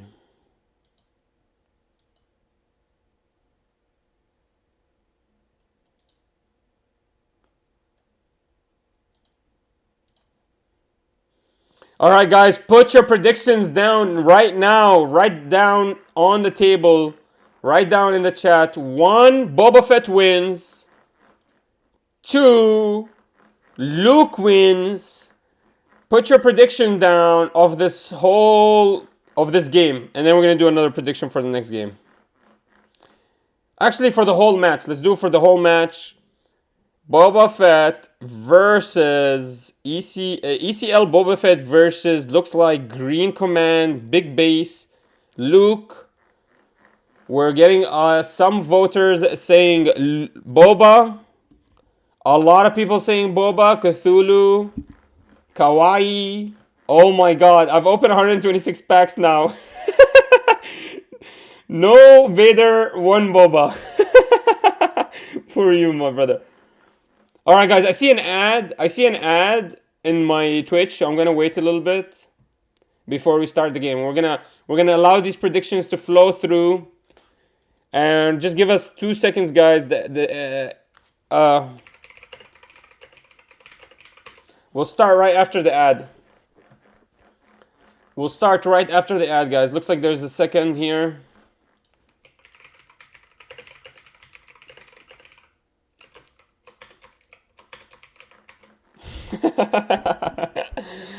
Oh, man. We're kind of enticing our viewers to subscribe. I'll take off my clothes. No, I'm not going to do that. Hey, anyways. We are about to finish, guys. I'm excited, guys. I'm excited for this finals. Luke is a really strong deck. I mean, look how strong it performed in this tournament. After this, we're actually going to look at the top 16. Then we're going to end the stream, guys. So stay tuned with us. We're going to look at every single card in the top 16.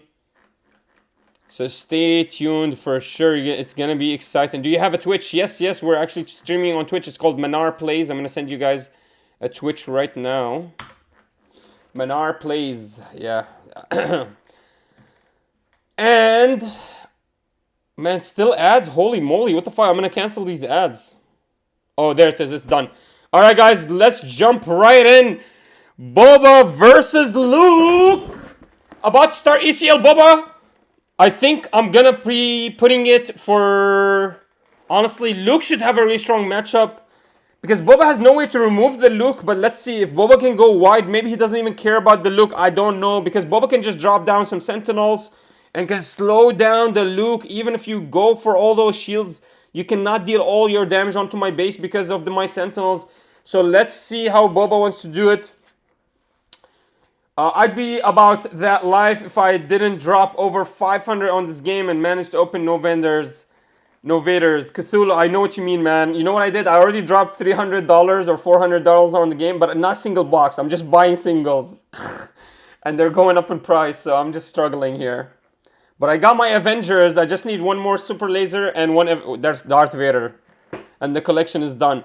Is Boba really that overpowered like what everyone is saying? Boba won this whole tournament. He's not, I wouldn't say he's overpowered, but his mid game is one of the best mid games, and a lot of people have not figured out how to deal with it. And then he can turn his mid game to a really strong late game with Darth Vader green. So that's the only reason. Wow, look at that. Amazing play there by the Boba, keeping his Viper alive.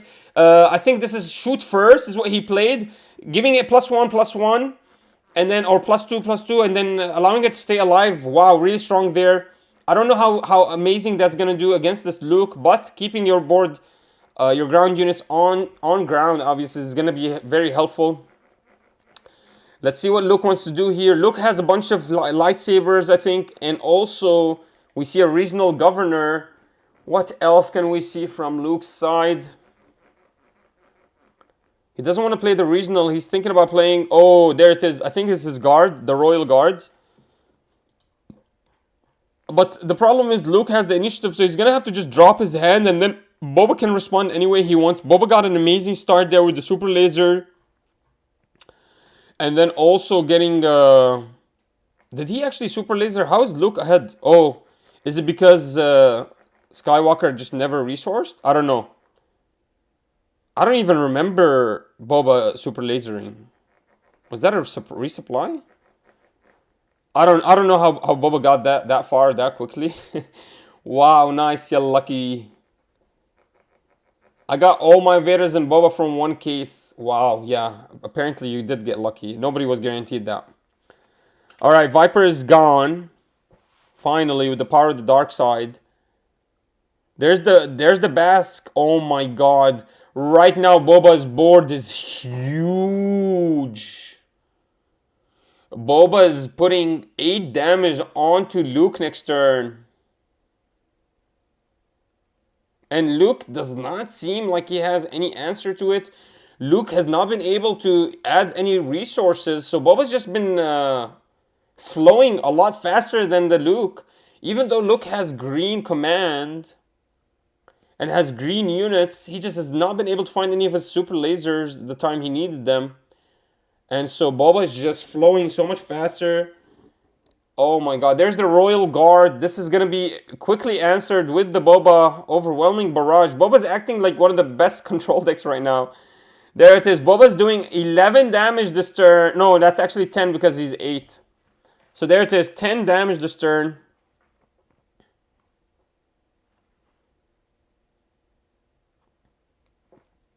Okay. Okay, let's see how we're going to respond to this. Already, Luke is struggling very, very fast. Luke is already at 14 HP, which is half his life. He does not want to be there, but he's already gotten there. He doesn't even have access to Luke this turn, so he's actually going to be struggling, guys. That's true, Cthulhu. I feel ya. Alright, regional governor is called out. What are you going to play, a Boba Fett? Or an overwhelming barrage, maybe? Is what you're going to call out? I don't know if Boba Fett wants to actually get rid of the regional, but he can if he wants to. Regional X is a blocker, though. Yeah, unfortunately, Luke Skywalker's hand is all to support Luke, but has nothing to really control board in any way. So right now, Boba Fett's going to deal another 8 damage and potentially end game in one more turn.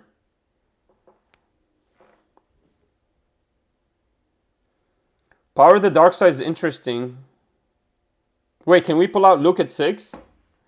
Okay, we actually can pull out Luke at 6, so never mind. So at least we get a better flow here. We're going to play Overwhelming Barrage, I believe. Wow, we shot first. I don't know what that was. I think it gives you +3 in your attack. What was that card? Let me go look for it.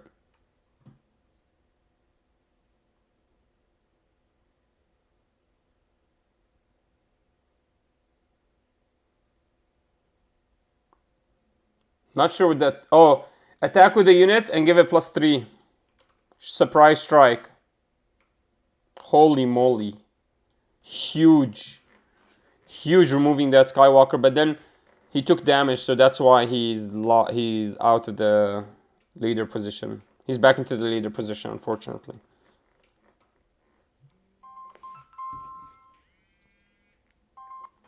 Let's see what we're gonna do here. We got Greco. What's up, brother? Yeah, man. Are you gonna be able to bring me the food or no, man? I can't go to the mosque right now. I'm busy.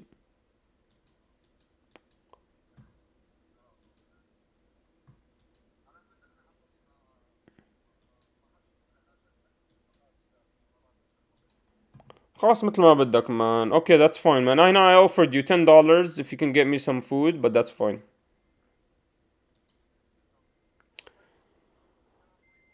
Man, if you can get some food from the mosque, I'll give you $10 for 2 dishes. If not, that's fine, man. Just tell me right now. Don't make me wait.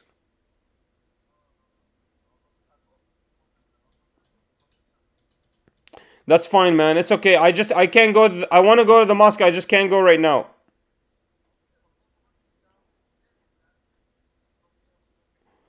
I don't have Muhammad Siyam's number, man. Alright, I'll talk to you later, man.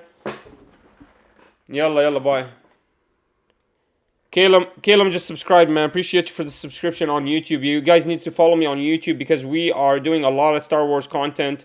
We're still doing our Pokemon content, but we're going to do a lot of more Star Wars content, guys. Really strong play there. Darth Vader's best play actually is to bring out a Boba Fett in the Cunning deck. You can also bring out a Sentinel. Luke Skywalker here is going to be very strong. Unfortunately, we cannot give him a shield, so he's going to be susceptible to taking these hits. I'm sure this is a turn that Luke Skywalker did not want to play out Luke Skywalker. This is a very bad turn. A lot of people on Twitch are watching us. Fanatic for Star Wars Cthulhu, you're the boss, man. Appreciate you. Bro, skipping mosque for Star Wars, you're great, Manar. Bro, chill, man. What the hell? No, it's just that in the mosque they feed you. And because I'm fasting all day. And I'm too busy, man. I'm not gonna go there today. The fanatic for Star Wars, man. Stop, man. I'm gonna go to hell. Just for Star Wars. Alright, Luke Skywalker has 5 damage, but this is actually a problem. I think we should have gotten rid of the Luke Skywalker. Even if he threatened removing our board, we still should have gotten rid of the Skywalker in any way we possibly could have, because we don't want to keep Skywalker on board, guys. I think the fast breaks in about 40 minutes. After this game, guys, stay tuned. Don't worry about me. Don't worry about me. I'll take a sip of water. I'm going to be fine. But we are going to look at the top 16, guys. So stay tuned. Don't run away. After this match. This is the finals, but stay tuned. After that, we're going to look at top 16. Don't run away. I'm staying here. Especially if Cthulhu is sending me money. Hell yeah, I'm staying here. Alright, oh no! Luke Skywalker! Oh, I thought he was scooping. Plays a home run. Plays a home run. Right? I'm going to find that card. Is that a home run?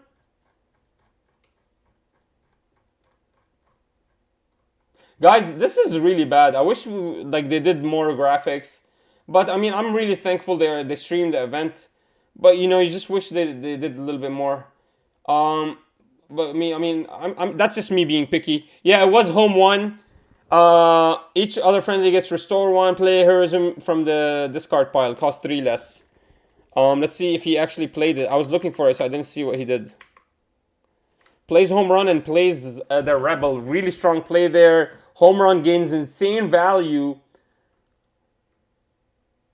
And how are we gonna do this? Are we gonna be able to get rid of this? Oh, wait. How did we do that? What just happened? What was that card that he just played?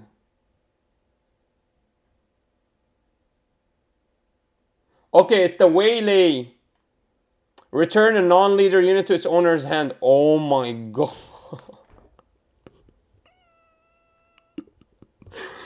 No! Oh my god! Oh my god, that waylay was so good!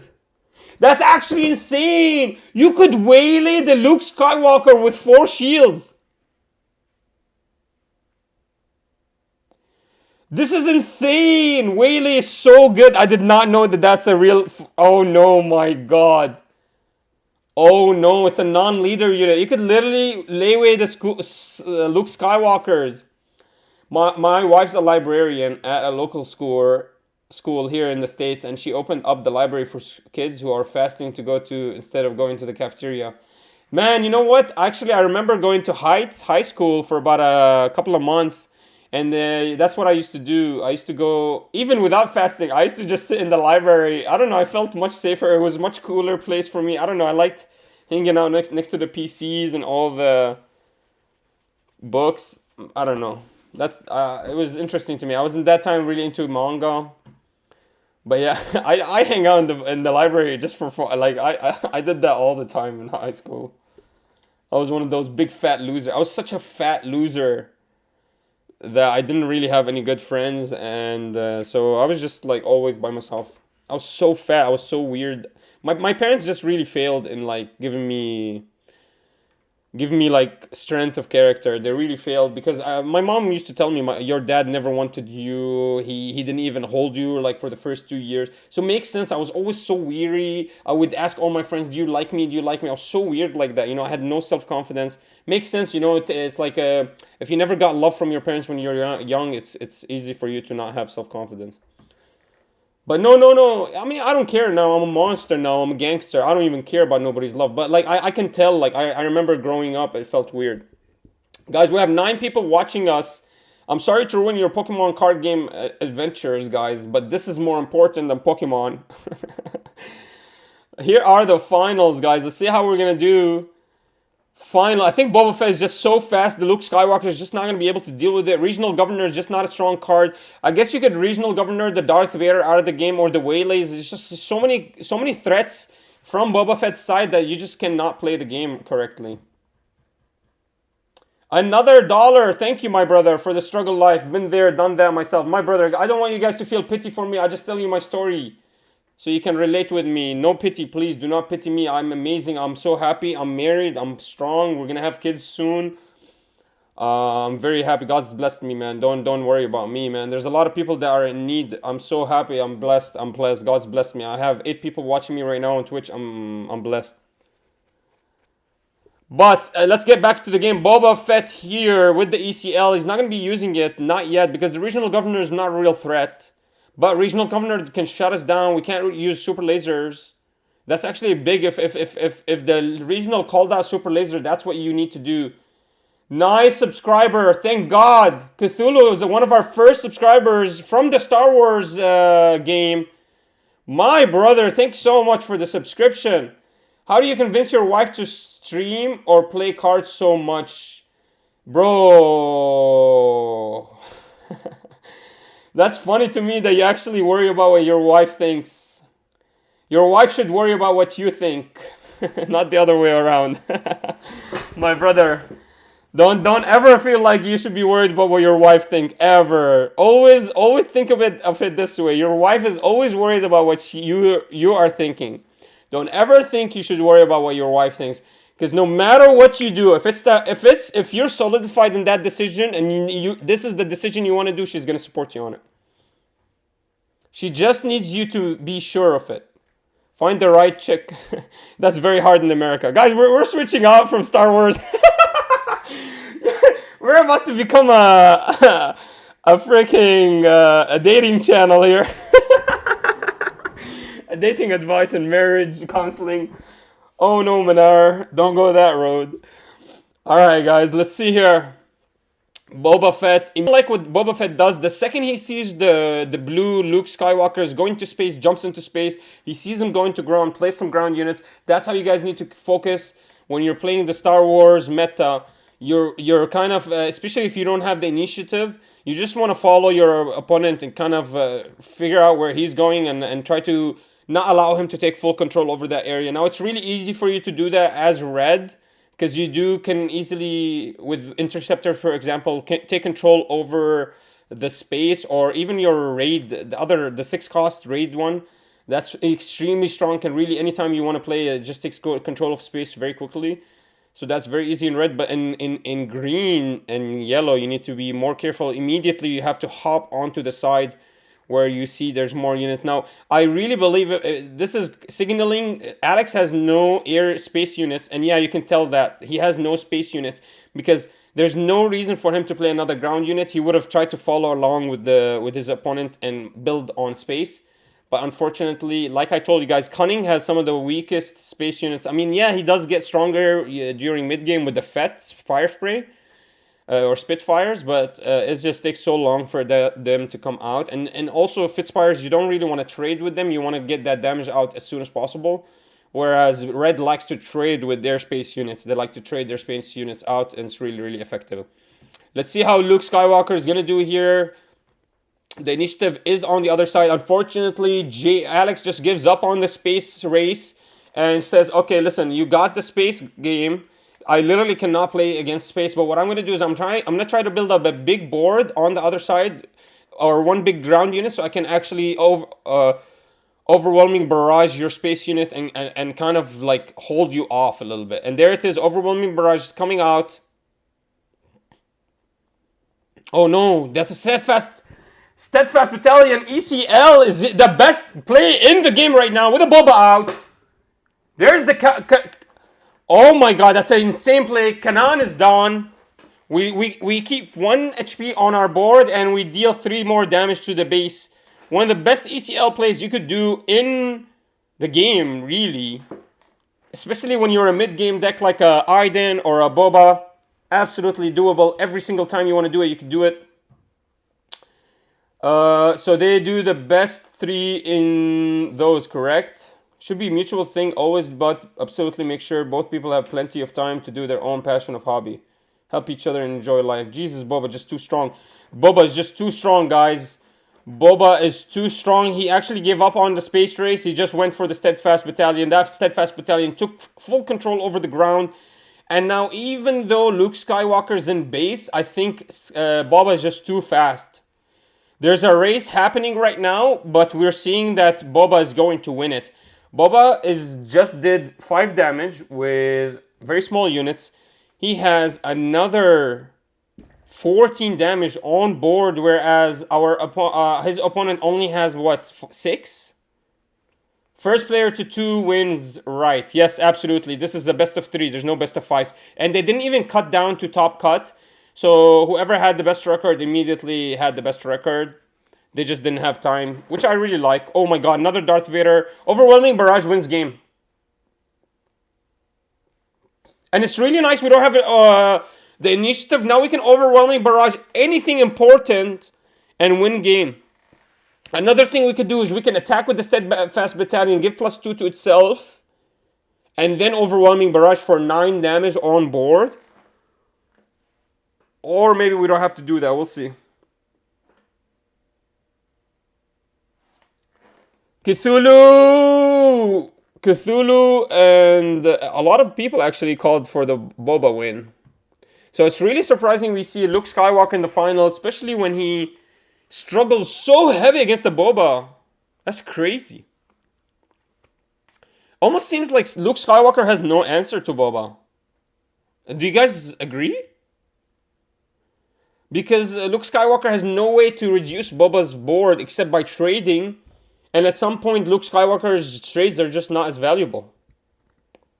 Because Boba is just getting better cards. He has the ability to ECL to trade. He has more ways to gain resources. He has more ways to play out smaller units that give him more value. Luke is an odd piece. I did not expect to see him at the end table. Absolutely. Very surprising. Absolutely very surprising. Because I thought that Vader has a better matchup for Luke. So I would assume at least it would be Vader in the top tables versus the Boba. And Vader has such a strong matchup against Boba that it makes sense. But this is very interesting. Especially one of the biggest tournaments with so many Bobas. To just see Luke get up there is huge. Because that means he literally had to battle so many different Bobas. But also that could be another signal that this tournament was just one of the first Star Wars tournaments. A lot of people just got in here not knowing how to even play the game. And maybe that's why basically the most, it's not really the best leaders, the most, the smartest players or the most experienced players were the ones with the advantage. Had nothing to do with leaders, maybe. We could say. Alright guys, that's gonna be our final ad. Let's pay them their dues. Our final ad for the day. Exciting day today. We watch amazing games. I'm still looking for the Palpatine. I haven't found Palpatine yet, guys. But the second I find the Palpatine, we're gonna enjoy this a lot. I mean, I think Palpatine is one of the best decks. Now I understand Palpatine struggles against Sabine. Palpatine struggles against Tarkins. Palpatine struggles against the Inquisitors, and Palpatine struggles against a lot of these aggressive decks. Really has no way to really deal with them in any strong way. But still, against my Vader, oh my god, I can't deal with Palpatine. It just forces me to play the game so differently because he can steal my big units. So I'm actually looking for that Palpatine. I want to get some inspiration. But let's get back into the game, guys. Boba, if he can do a little bit more damage, I think he's gonna get this. He's just done so much damage. He's already got his opponent at 15 to 19. Oh my god, there it is. 20 HP base. Final turn. Boba stands up his resources. Puts the Steadfast Battalion into the resource. And he's gonna go for the Darth Vader win. Correct? Or am I wrong here? Let's see here. Or if he can do +1 damage, if he can give that Boba +1, he wins the game. Luke Skywalker didn't even pull himself out yet, guys. Luke Skywalker never was pulled out. He never deployed himself. There's a 7-wing or a U-wing. Sorry. Okay, there's game over. There's game over. There's a restore there. The restore is not enough.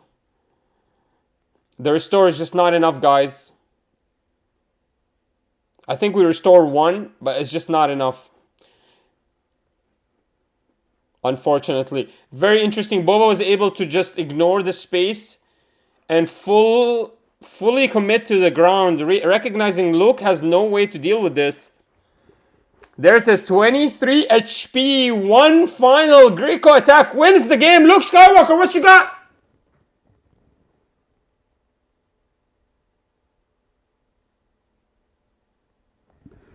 This could be it. This actually might be it. No, you can't actually cell block. Oh no, he doesn't have cell block. This is game over, guys. This is the final play. Luke final plays U-wing reinforcements. I don't think anything in U-wing reinforcements can save him. There's not a single card that he can find out there that could save him. I don't think.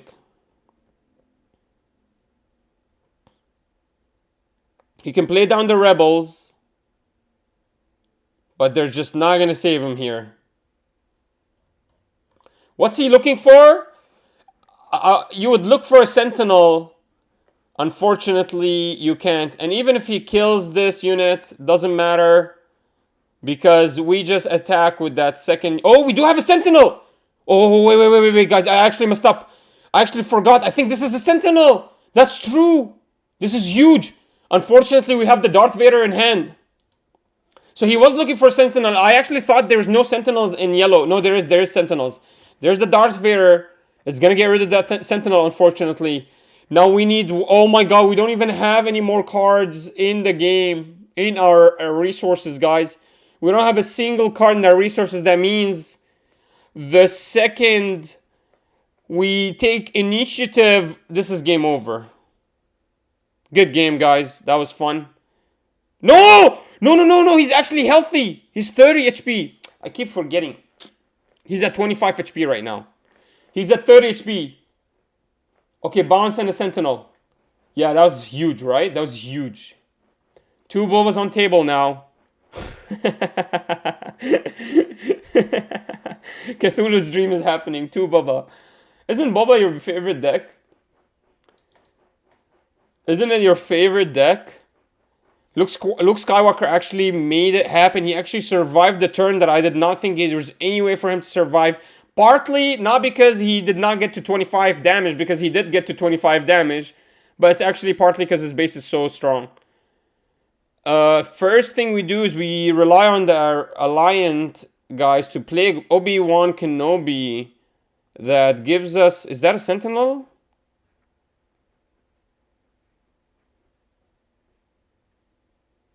Overwhelming Barrage can win game.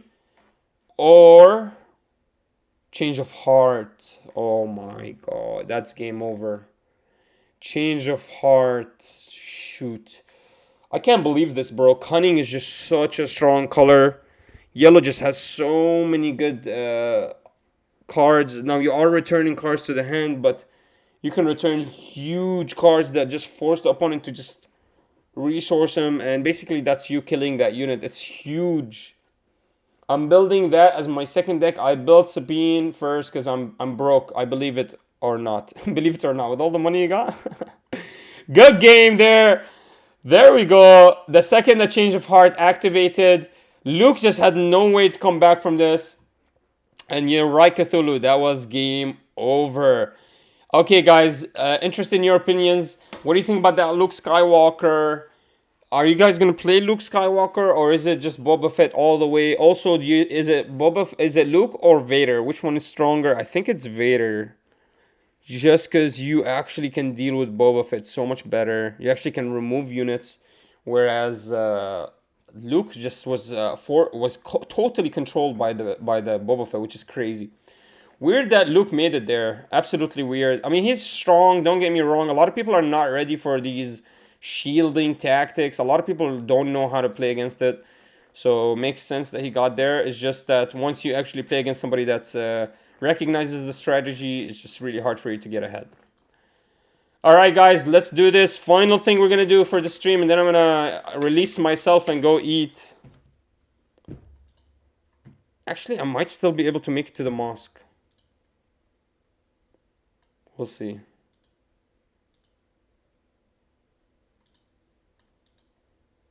How do I get... I'm trying to get rid of... How do I find the tournament?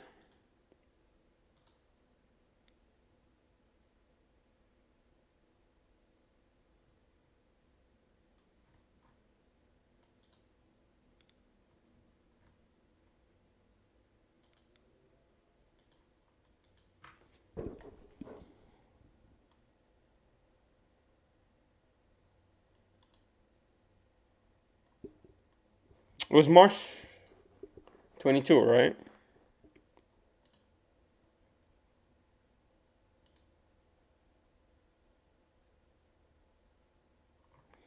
Maybe I got the wrong filter here. We're gonna look for it. London.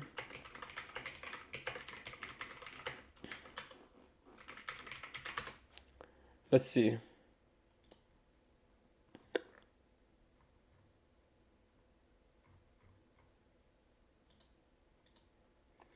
All right, here's the standings. All right, we're gonna talk about this. Okay. I'm just gonna look at top 16 decks, guys. And then in another video, I'm probably gonna build one of these decks and play it. I'll start with the Palpatine.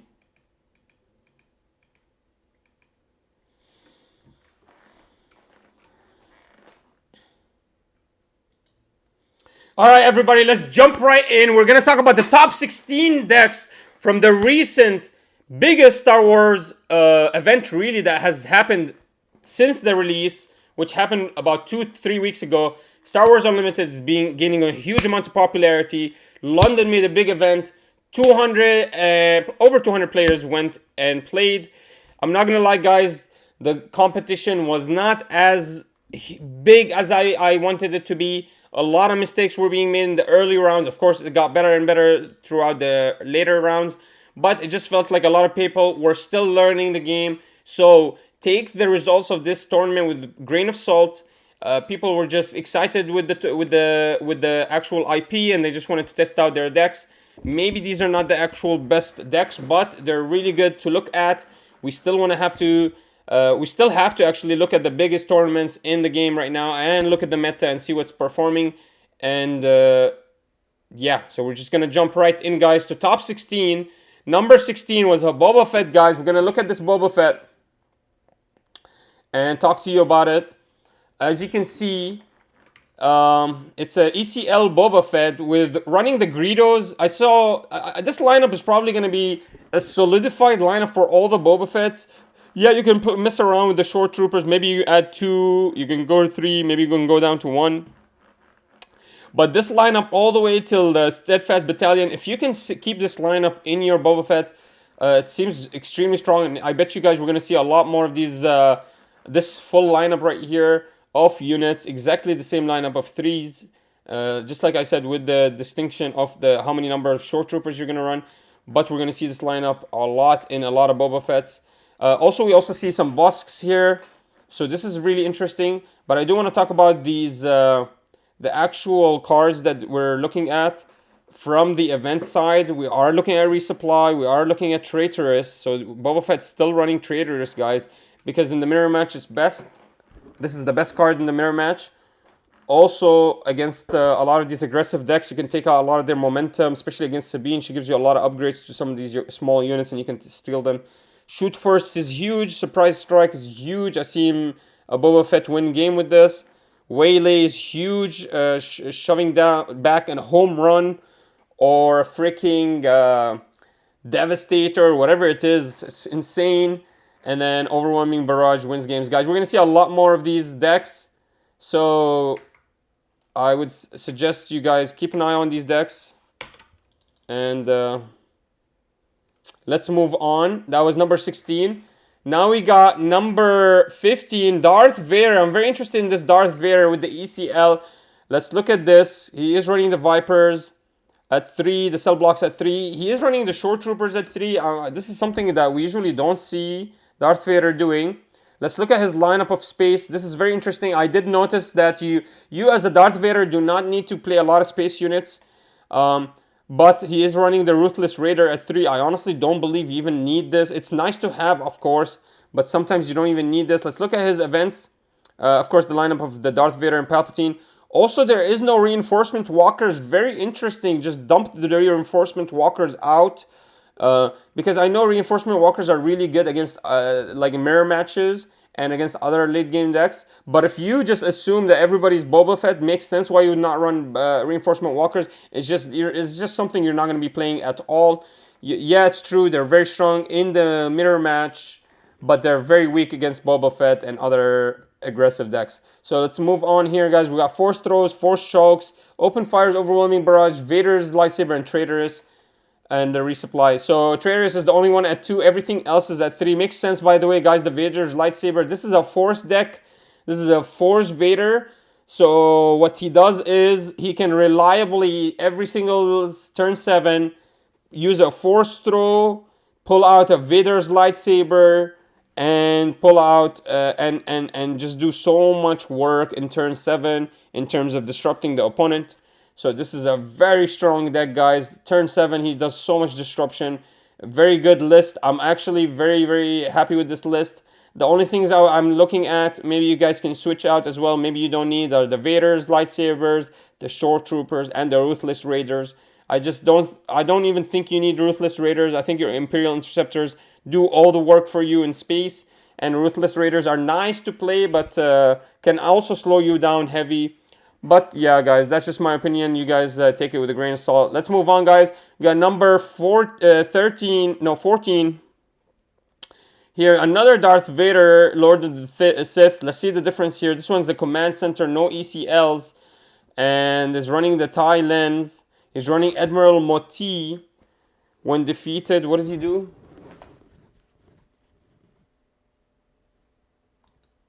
I'm actually not sure what he does at all. But this is a very interesting deck, much more aggressive deck than the other Vader. We're also seeing the Vader's Lightsaber here, just that +3 removal of anything, deal 4 damage to a ground. It's just so big, and you can do this so consistently because you are Vader. And you're also running the Darth Vader, so it makes sense that you run the Vader's Lightsabers. I know a lot of people just don't like the lightsabers, so but yeah, this is a very very good deck, very good card. He's running the Force Lightnings as well. Only 2-star Vipers. Like I said, guys, you're gonna see a lot less of these air units, space units. Basically, it's gonna be three Imperial Interceptor, 3 Ruthless, or it's gonna be 3 Consortium Star Vipers or 3 Imperial Interceptors. You're probably gonna see just the removal, or basically just six space units is enough. You're just doing so much damage, and you can spread it so widely with the Palpatine, with the overwhelming barrage, the open fires, the force chokes. There's just so much. Well, I guess force choke cannot hit space, but you just with the Imperial Interceptors, you're just doing so much damage everywhere. That and also with your Darth Vader, that it's just you're not scared of being of your opponent going into space. It just really doesn't hurt you. Also, we see a Seventh Sister, so you can still be successful with the Seventh Sister. But yeah, guys, really interesting deck. Let's move on. Number 13 here. Another Leia. This one is a Leia. We did not see Leia yet. The Tankytown Leia. We did check out the Tankytown Leia in the finals. Go check out the finals. Our stream over this. Basically, we uploaded some videos, and they were the match Leia versus Iden. Really strong Iden matchup for her. I think this is actually the deck that we were looking at. Really strong deck, guys. Running the red Tankytown allows you to slow down the opponent. If he's aggressive, you can slow down their big units like Sabine, or some of these big units that gain much more power ups like red 3s or black reds. So it's very very good to do. You also are running for a cause I believe in, so you're very aggressive. Your Leias are doing so much damage. Echo Base Defender can really help you, and you can pull it out with U-Wings, but you're not running U-Wings apparently. Admiral Akbar only at 1. So it's just very, very,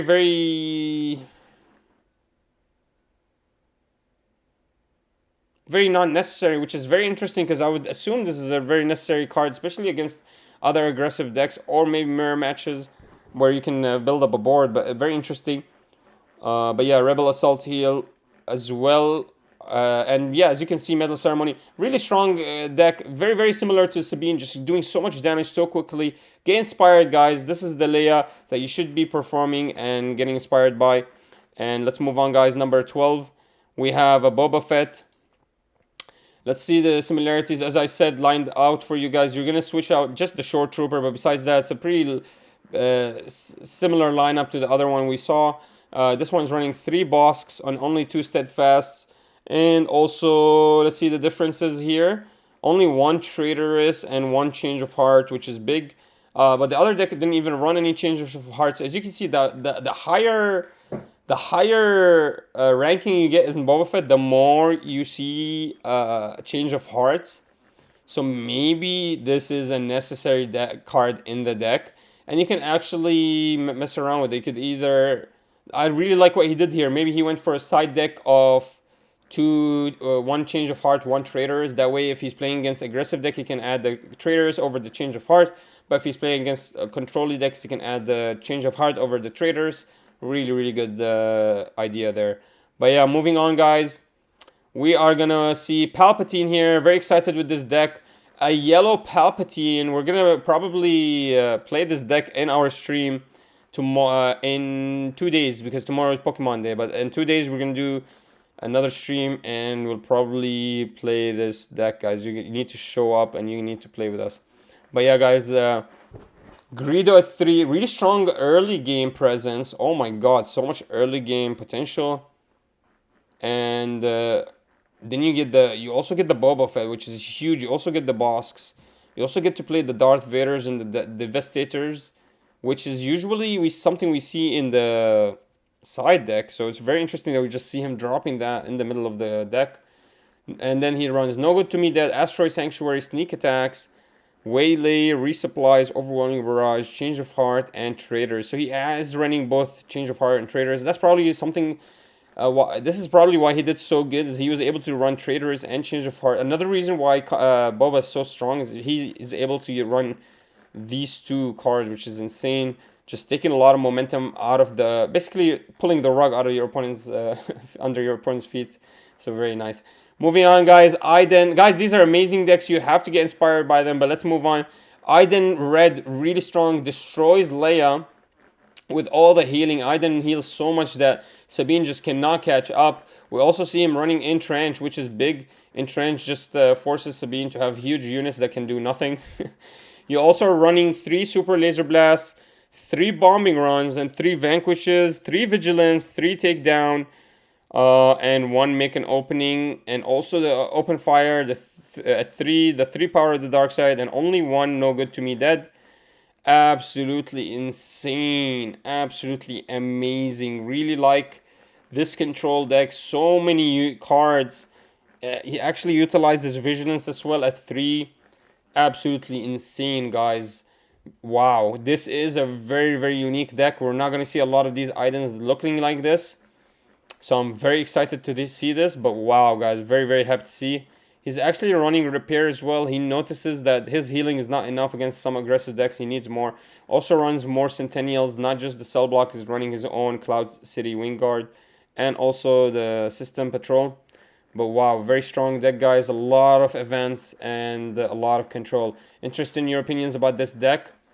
Moving on, guys, we got a couple more. This is going to be a Grand Inquisitor deck. Let's look at the Grand Inquisitor. Grand Inquisitor really basically plays this whole game around the Scout Bike Pursuer, because you can do some damage on the Scout Bike Pursuer and then just do so much, especially with your own ability. You deal damage to your own Scout Bike Pursuer and it just gets stronger and you ready it and then it can attack again. It stays, just pushes so much power out. So let's look at the deck. Guardian of the Wills, Wolves, Admiral, Ozel, so maybe getting rid of Saboteurs. Saboteurs are really important, looks like, in this deck. Has a lot of Saboteurs. The Death Troopers, the Fifth Brothers, the Cell Blocks, the Blaze Malbus, what does he do? Grit. And if you have some kind of, I think it's 6 resources, he gets Centennial, so another Centennial as well. Imperial Interceptors, the System Patrol, another Centennial. Seventh Sisters, the Saboteur, Rugged Survivors, so another Grit. Ruthless Raider, just to control some of the space. Force Throws, really strong. I guess he has some Force units, yeah, like the Seven Sisters and the Wolves. And the Fifth Brother. He also is a Force, very, very good. Also, you're probably going to see a Fallen Lightsaber or the Darth Vader's Lightsaber. But yeah, obviously, if attached unit is a Force unit against on attack, deal 1 damage to each ground unit the defending player controls.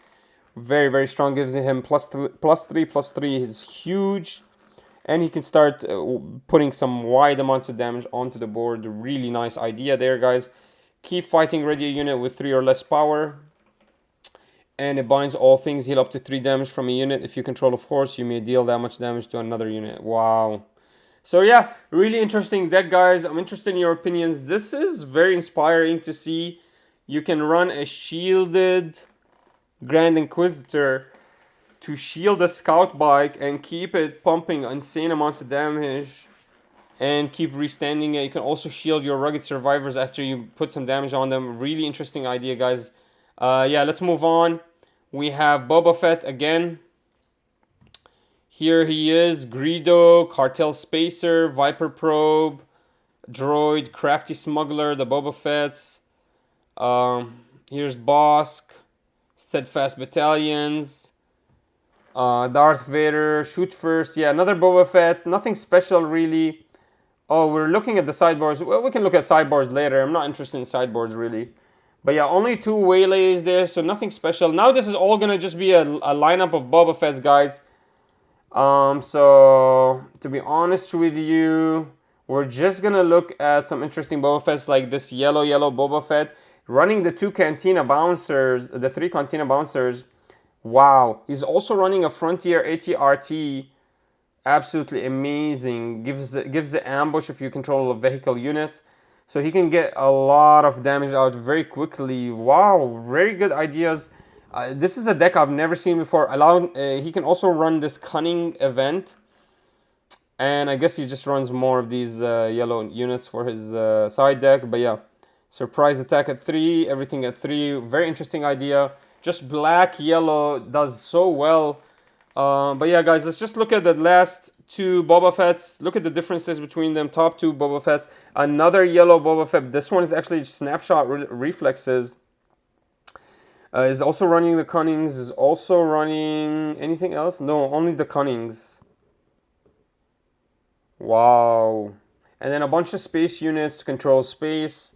Very, very interesting. And then finally, got the final big boss, the final Boba Fett here.